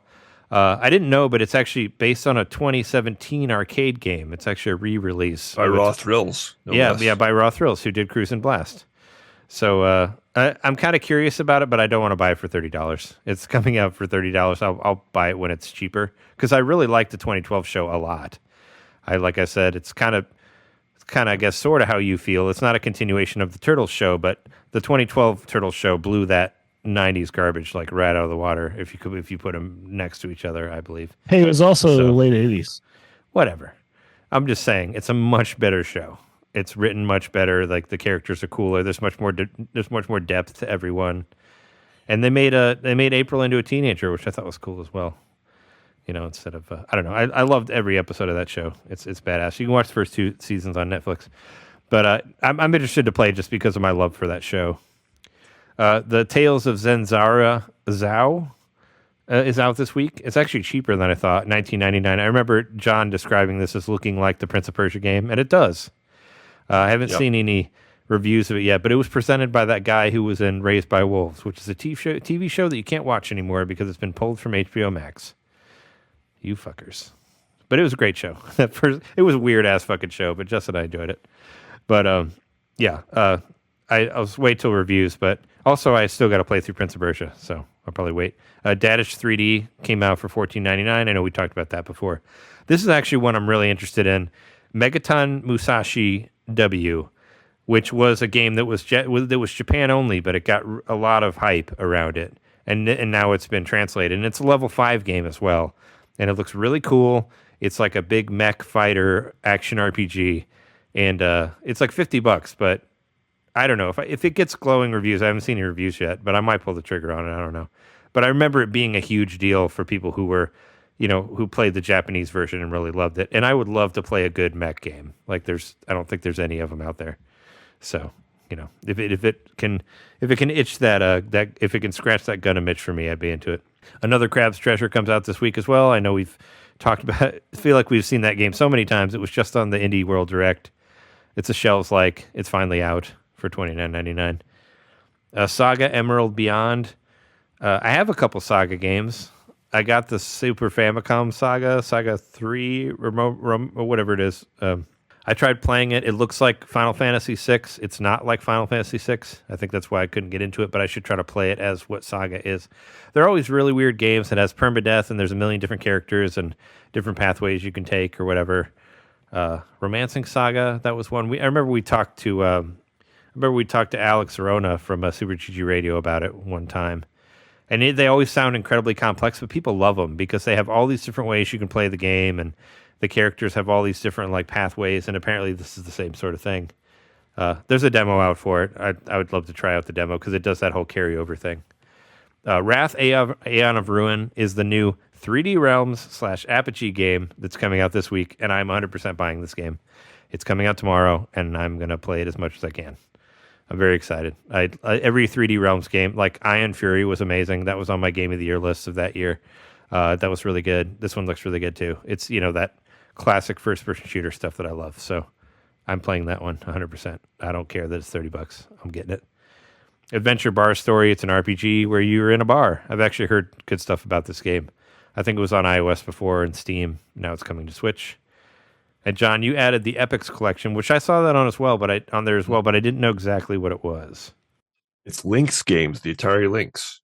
Oh, okay. So, including California Games, Electro Cop, Blue Lightning, Gates of Zendokan, Todd's Adventures in Slime World, and Zarlor Mercenary. It looked really simple in its the graphical the way it was presented, so that makes sense. It looked like not quite NES level, and I just didn't really know. It just looked very simple from what I saw at the eShop, but I didn't know exactly what it was. But yeah, it's only $12, so I think I might check that out. I'm curious enough about Lynx games. My only experience playing those are the ones that are on the Atari collection. There's there's 6 games on there, so you could say there's $2 per game on there. That's worth it.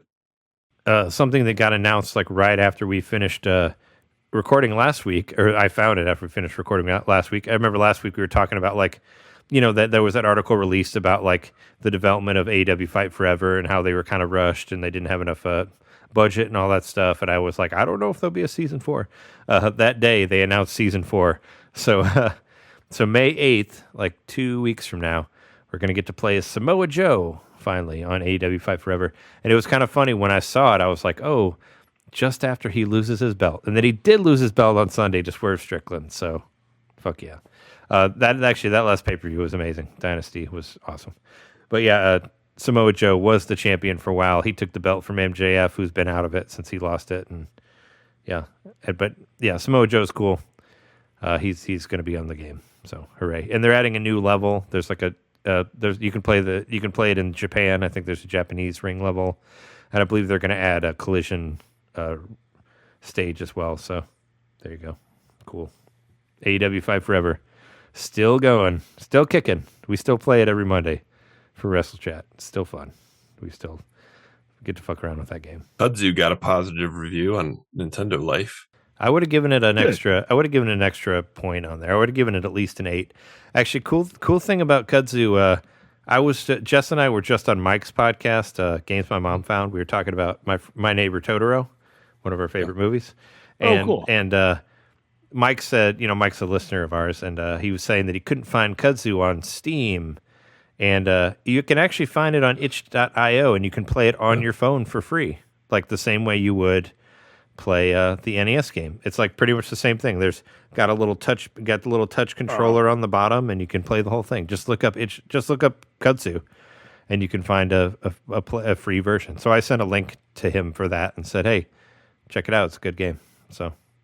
Also, you should pay for it on Switch, though. Yeah, $5. we'll throw money to the guy, but I'm saying that you can also, there is a free version now there also. And it's not like, I don't think it's... Consider it a demo. I don't think it's illegal or anything like that. I think it was put up for free on itch.io. But anyway, the game's great. Like I said, I recommended it a bunch of times. Both of you should play more of it. But Jeremy, you're very fascinated with your new phone. Play it on your phone.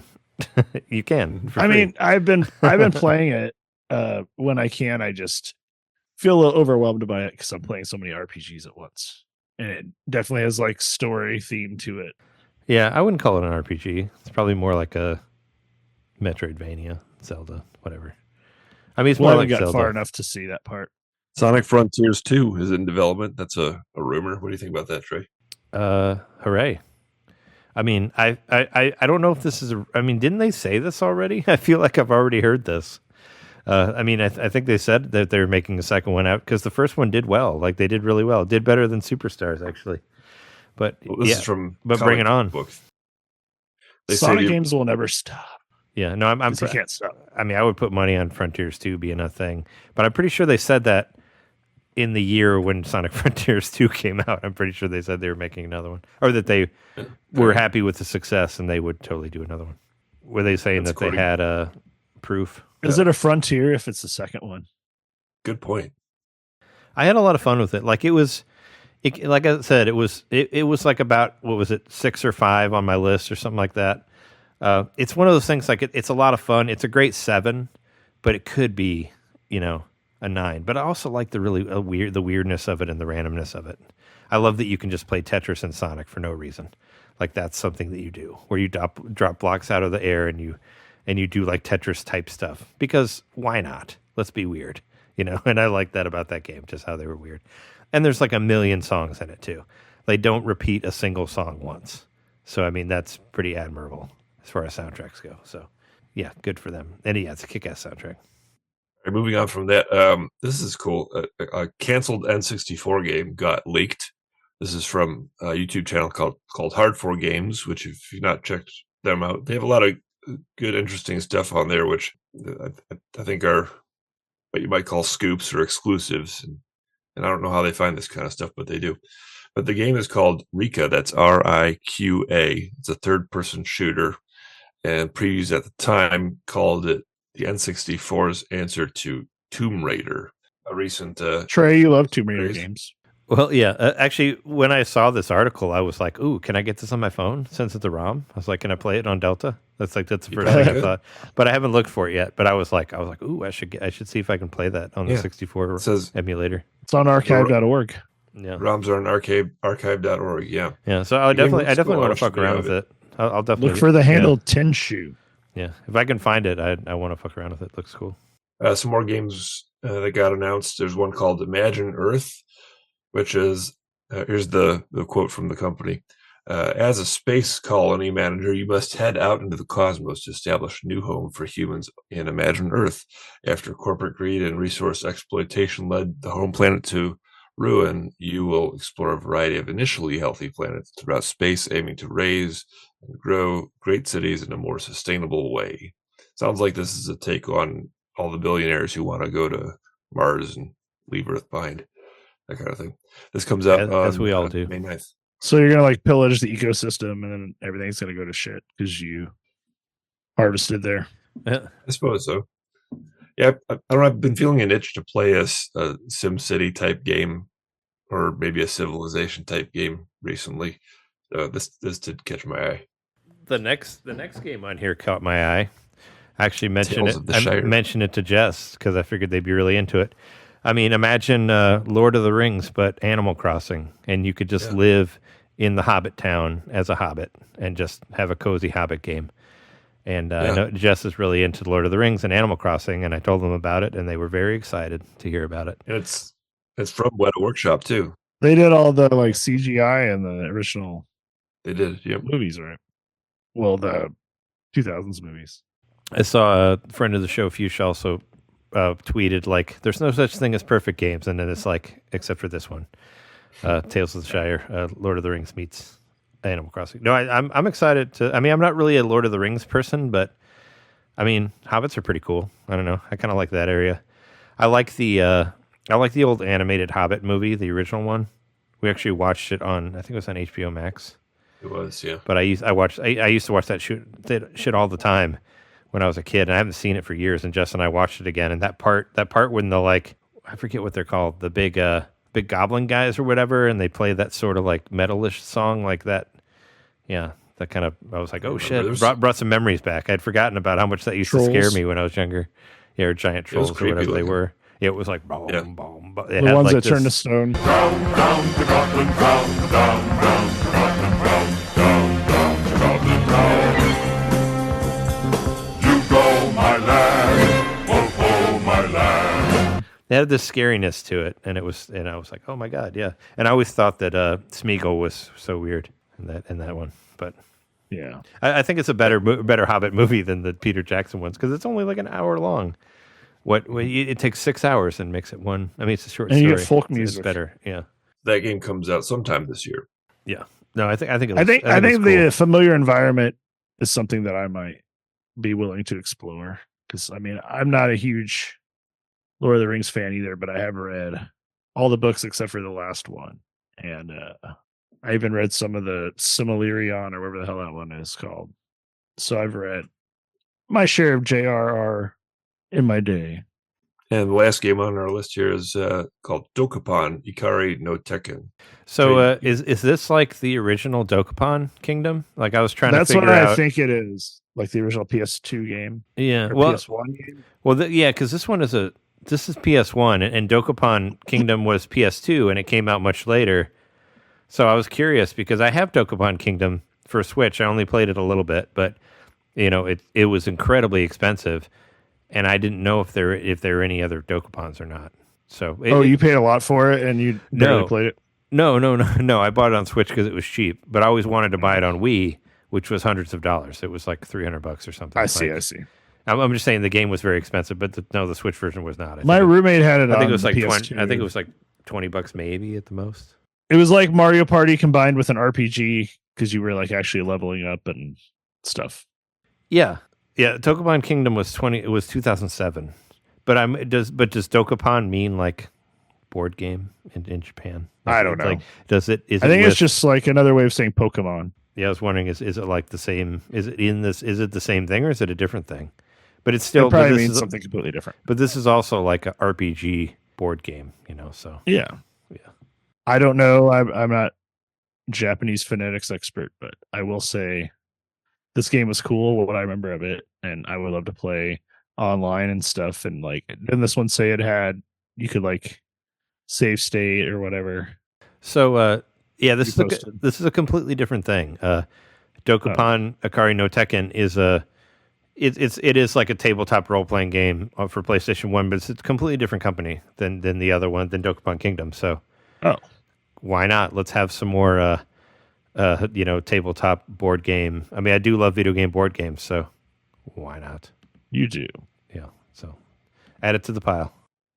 This is exciting. 16 days after Nintendo shut down the 3DS and Wii U servers, 12 players are still clinging on in various games. Yes, right now, people are still playing on those servers. So this is from Gaffs Not Laughs. I'm sad that there's such a little amount. It's only 12. I mean, I find this fascinating. It's like, I guess the setting on the server is like, it's not to, like, if you're in a game or something, it must be that if you're in the middle of a game. Oh wait, I thought this was people playing Pretendo, like playing like the new server. No, this is the real servers. So how could you even do that? It must be that if you're in the middle of something, the server lets you stay on. How would you even do it? I don't know. They probably won't actually deactivate the servers completely for a while, but yeah, if you haven't already connected, you can't currently. But I think it's like what John's saying. Like if you connected before it was shut down, then you can keep playing. So they might still be playing Mario Kart, but they've just like they're just sitting there. They're on lap 2 forever. Yeah. Yeah. So this is from Gaffs Not Laughs is sort of running a live, commentary on this on X, Twitter, whatever. You can check out the latest. But as of 10:25 this morning, he says 12 players are still on, including in Xenoblade Chronicles X. Interesting. Yeah, because I watched the stream of I always get them confused. It was a Game Explainers or a Nintendo Life where they were doing their final thing, and they were playing the Wii U, like, because it was supposed to shut down at 6, and I think they went at like 5 or 6 hours after that, but they were just playing regular, So, yeah, I guess because I played, I mentioned I played Monster Hunter Tri on there, or 3 Ultimate as it's called on Wii U, and I guess we could have just hung out and not did anything, maybe. Even though I think there's time limits on there, I don't know. Like it's like maybe Xeno X if you hire somebody, because Xeno X isn't really like fully multiplayer. You just people put up their they put up their characters and what level they are, and you can like hire them, but they're not actually playing with you at the same time. Like so I don't know how that would work, but good, somebody's doing it still. I want to give a quick shout out to the Zlog Z80.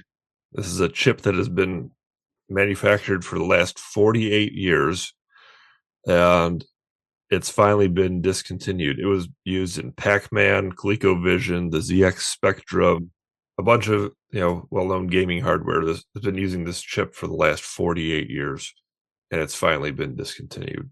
That's which means they're no longer producing it, right? Yep, they're no longer producing this. But I imagine at this point, other companies can fab it if they need to. If they really want that chip, they can clone it or whatever. It's probably not gone for good. It's just the original manufacturer is like, all right, we've got enough. In the towel. We've squeezed enough out of this thing. Wow, though. Yeah, I just never really think about that. Like these components and stuff. Some of them are still around for hanging on almost 50 years now. You think like new things are invented and the old thing is completely gone, but wow.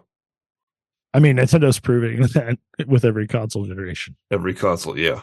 There's probably some bones of the NES still left in the Switch, yeah. Trey, you posted about this interesting dock prototype. What was interesting about it, I thought, was Switch dock prototype. It basically kind of looks like it has like a steering wheel and a shifter, and you can put your system in there, and it has a picture. Obviously, has a Outrun there, one of my favorite racing games. And I found it interesting because, John, you have all these arcade one-up arcades. Yeah. What I always wanted is them just to make an arcade shell that I could just put the Switch in. Put the Switch in. Because there's so many arcade games that I already have for the Switch.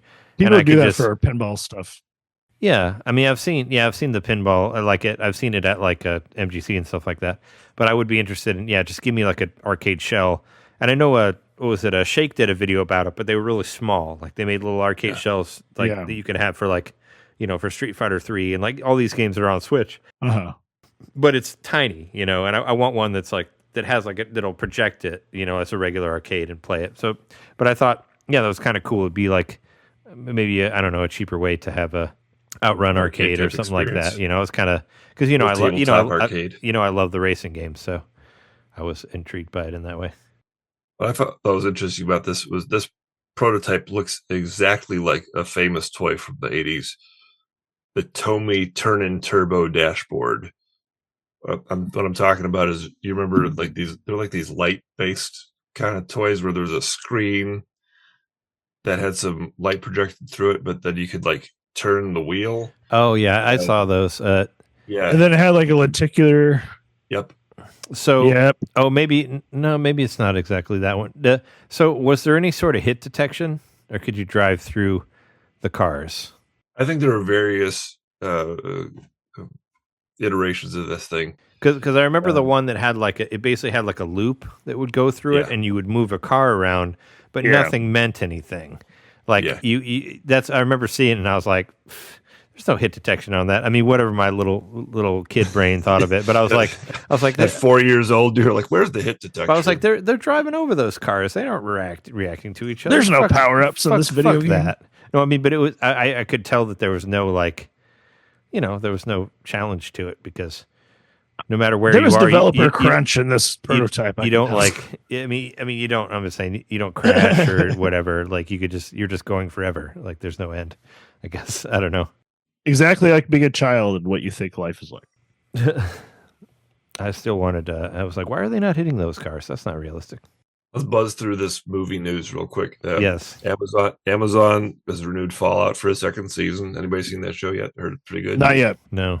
We're going to watch it, but we usually watch TV while we're eating dinner, and I'm like, we probably don't want to watch Fallout while we're eating dinner. Oh, because it's too gross. That's why we never made it through the Army of Darkness or whatever, Ash versus Evil Dead. Show. We never made it through that because it was too gross. Yeah, because we do the same thing. We watch a lot of TV while we're eating dinner, so it was. That's why we actually watched bloody. all of Full House. We just finished Full House this week, which is it's disgusting on another way. I didn't know that was on my bucket list, but it's been checked off. I've seen the entire series. I'm so sorry, but at least you finished it. Okay. The last episode was so bad. I was saying, at least you finished it, so you never have to watch it again. True. Yeah. Let me tell you how I feel about Fallout. I don't care. So that's where I am on that show. I never played any of the games and don't really care to. So you felt the same way about Last of Us? No, I played through Last of Us when it came out and fucking loved it. And then I watched the TV show and loved that as well. Well, John was saying that he felt the same way about that game, and then the show actually was cool. I played Last of Us when it came out, and I thought it was very good. No, but John's saying he didn't know anything about the game, but watched the show and was like, "Oh, the show's good." Well, you watched some of it, but you thought there was no room for improvement in any zombie related things. So, you didn't like Last of Us, John? I forgot that. Not that I didn't like it, but but you skipped out on the best part of the whole thing was the ending. At the time, it was brilliant. It was I had not seen anything like that. And you didn't want to finish it. You were just like, oh, all zombie stuff is the same, so I won't see it. And I say Fallout things are the same, so I don't want to see it. I was not interested in that show, I guess. I'm not interested in Fallout either. It's got Uncle Baby Billy from Righteous Gemstones as a ghoul. I haven't seen that show. I know there's somebody I know there's a person from Yellow Jackets in there. That's cool. I like that show. But I'm not watching Fallout. You know what I'm not interested in is a Golden Axe animated show on Comedy Central. Why not? No. Oh my God. Why would you say that, Sega fan person? I was already not into it, but then the Comedy Central part put the axe in it completely. The Golden Axe. Yeah. I was like, is it like a roast but with weapons? I don't know. It just seems like it's got I don't see comedy in Golden Axe. It seems like very forced. It seems like a well that should have been tapped a long time ago if it was going to be. Yeah. I didn't see the Comedy Central thing, but yeah, already I don't need a TV show of Golden Axe. I need another game is what I need, not a fucking TV show of it. I have one Golden Axe, a new game. Yeah. Yeah, but can I ask you something? Just make another Golden Axe. TMZ had an interview with the guy who plays. My God. Oh boy. Those guys are still on. They're still on TV. Oh my God. Yeah. I was really disappointed that I didn't get attacked. We're talking by about them. TMZ on NintenDomain. The first time I went to LAX, I was very disappointed that I didn't get attacked by them when I got off the plane. I was like, "What the fuck is this place?" I thought they attacked everybody. I guess I wasn't famous enough. But yeah, fuck those guys. I can't believe that TV show is still on. It's such garbage. What I always hated was they'd be like, "Oh, look, it's funny. This actor is drunk. Let's film them driving away and possibly killing somebody." It's funny, sponsors. isn't it? It's like, fuck you. Or like I saw where like Matthew McConaughey like beat the shit out of the boom operator because they were following around at the beach. Yeah. Fuck those guys. I mean, maybe they deserved it. Maybe they should just leave people alone. Get a real job. I know that guy's a lawyer, as he says at the end of the TMZs. All right. Well, they interviewed the guy who voices Shadow from the games. The actor's name is Jason Griffith. Just like why can't they leave him alone? Why they got to go interview him? Leave the guy alone. Jeez. I bet you anything he was getting off his plane at LAX. They when they interviewed interviewed him. I bet you the dude anything, was trying to take a piss. I bet you anything was at LAX. They just jumped at him. They're like, it's like coming out with the boom. They're like, hey, tell us about your son. That's probably why the only reason they're alive still Sonic. is that they're like doing video game related news now. I hope they still have that see-through chalkboard and they just sit around and draw stuff on it. I only watched it because they used to play it after The Simpsons, and I was just waiting for the next Simpsons to come on, like way back in the early, mid-2000s. They got some of the best paparazzi in the biz.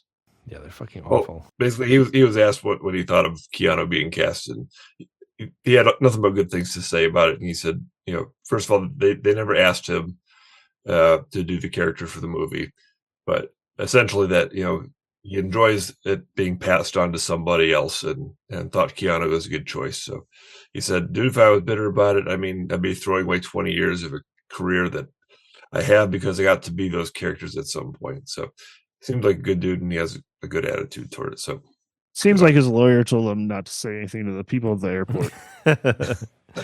Yeah, if they ever come up to me, I'm going to be like, I want a lawyer. I'll do the Law and Order SVU thing like super early.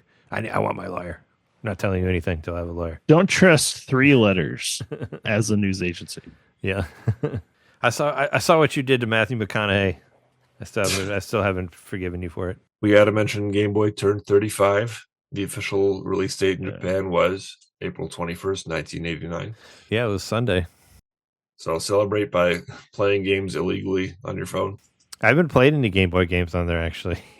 Well, I mean, I did play. I played Batman the Animated Series legally for our Patreon, patreon.com/NintenDomain podcast. We were talking about our favorite travel games.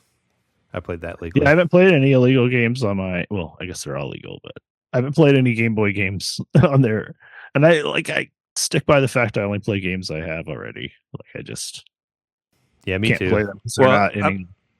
Aside from Japanese ones that weren't released here, I was trying to get translations. Otherwise, the other ones I own already. Everybody should go try out this PictoChat app that's available online, web-based PictoChat app. It simulates the whole classic PictoChat experience, and it's cool. Just do that in Splatoon. But I was gonna say, we could probably get a PictoChat ROM for our phones. Is there a way for our phones to connect to each other and we could just use it in real life? I don't think that there's any way to connect to each other on the app yet. Yeah, but maybe someday. Maybe someday we can do it. I did try the PictoChat online, and it looks exactly like it used to. That would be pict.chat if you want to try it out. There's no it's not.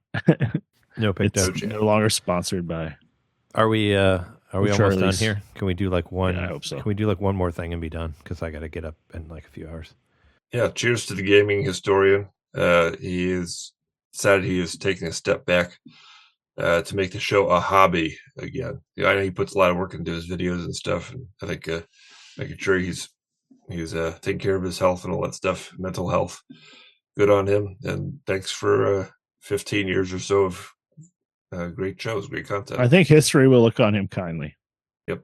I watched some of those. I watched a couple of those back in the day, and they were fine.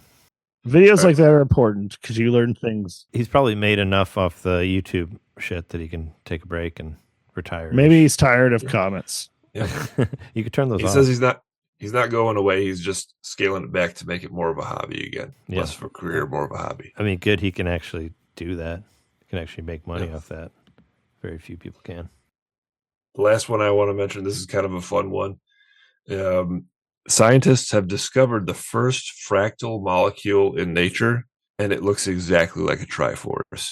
So I kind of understood it a little bit what you sent, but it was like, so it's at the molecular level, it's a fractal because we're used to that occurring in nature, like in like ferns and ferns are the best. Snowflakes, yeah, etc.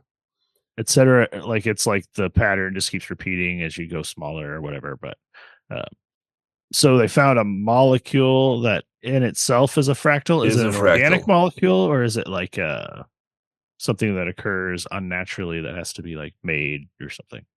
So I'm not even going to pretend to know exactly what is being said, but this comes from the Max Planck Society, and so that's a reliable source.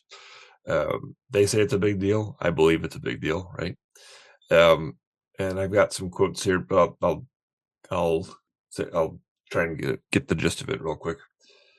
So they say molecules have a certain regularity, but you look at them from a great distance, you can no longer see any signs of this.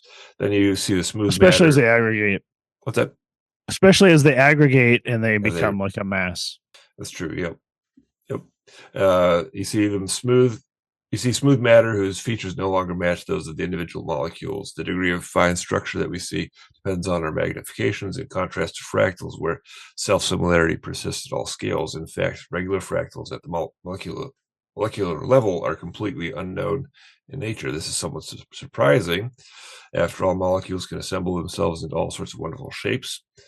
Scientists have extensive catalogs of self-assembled complex molecular structures. However, there has never been a regular fractal among them.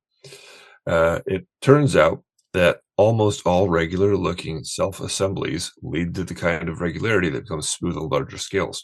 So an international team of researchers led by the Max Planck Institute in Marburg and Philipps University in Marburg have now discovered the first regular molecular fractal in nature. And they discovered a microbial enzyme that assembles. So it's a protein molecule. Yep. That spontaneously assembles into a regular fractal pattern known as the Sierpinski triangle. And that's the official scientific name for the Triforce shape. Sierpinski triangle. This is an infinitely repeating series of triangles made up of smaller triangles that create three more essentially triangles. PlayStation graphics. Yeah. PS1, man. Yeah, the protein makes these beautiful triangles. As the fractal grows, we see these larger and larger triangular voids in the middle of them. That is a Triforce, my friends. Well, nature deemed it true, so I accept it. Sure. Fractal. But yeah, I think that's probably a good place to end Zelda is life. Yeah, that's it. That all boils down to Zelda is life. That's like a fractal of this episode. Yeah, that's been the episode. Zoom out. That's all you'll see. That's episode 419. This has been episode 419.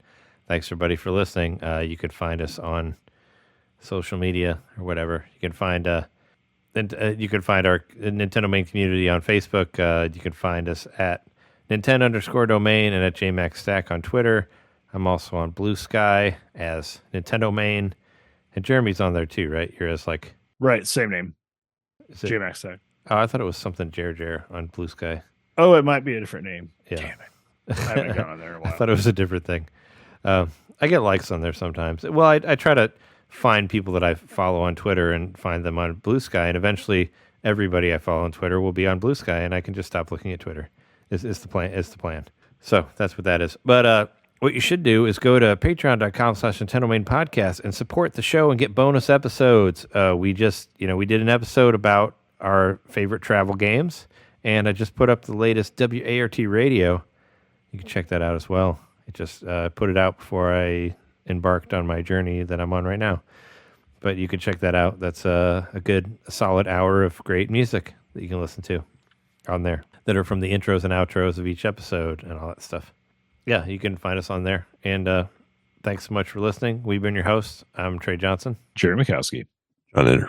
And you can find us on youtube.com/NintenDomain podcast and Twitch.tv/NintenDomain podcast. Also, thanks for listening. See you next time. See ya.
Hi, how's it going? There, it has something there now.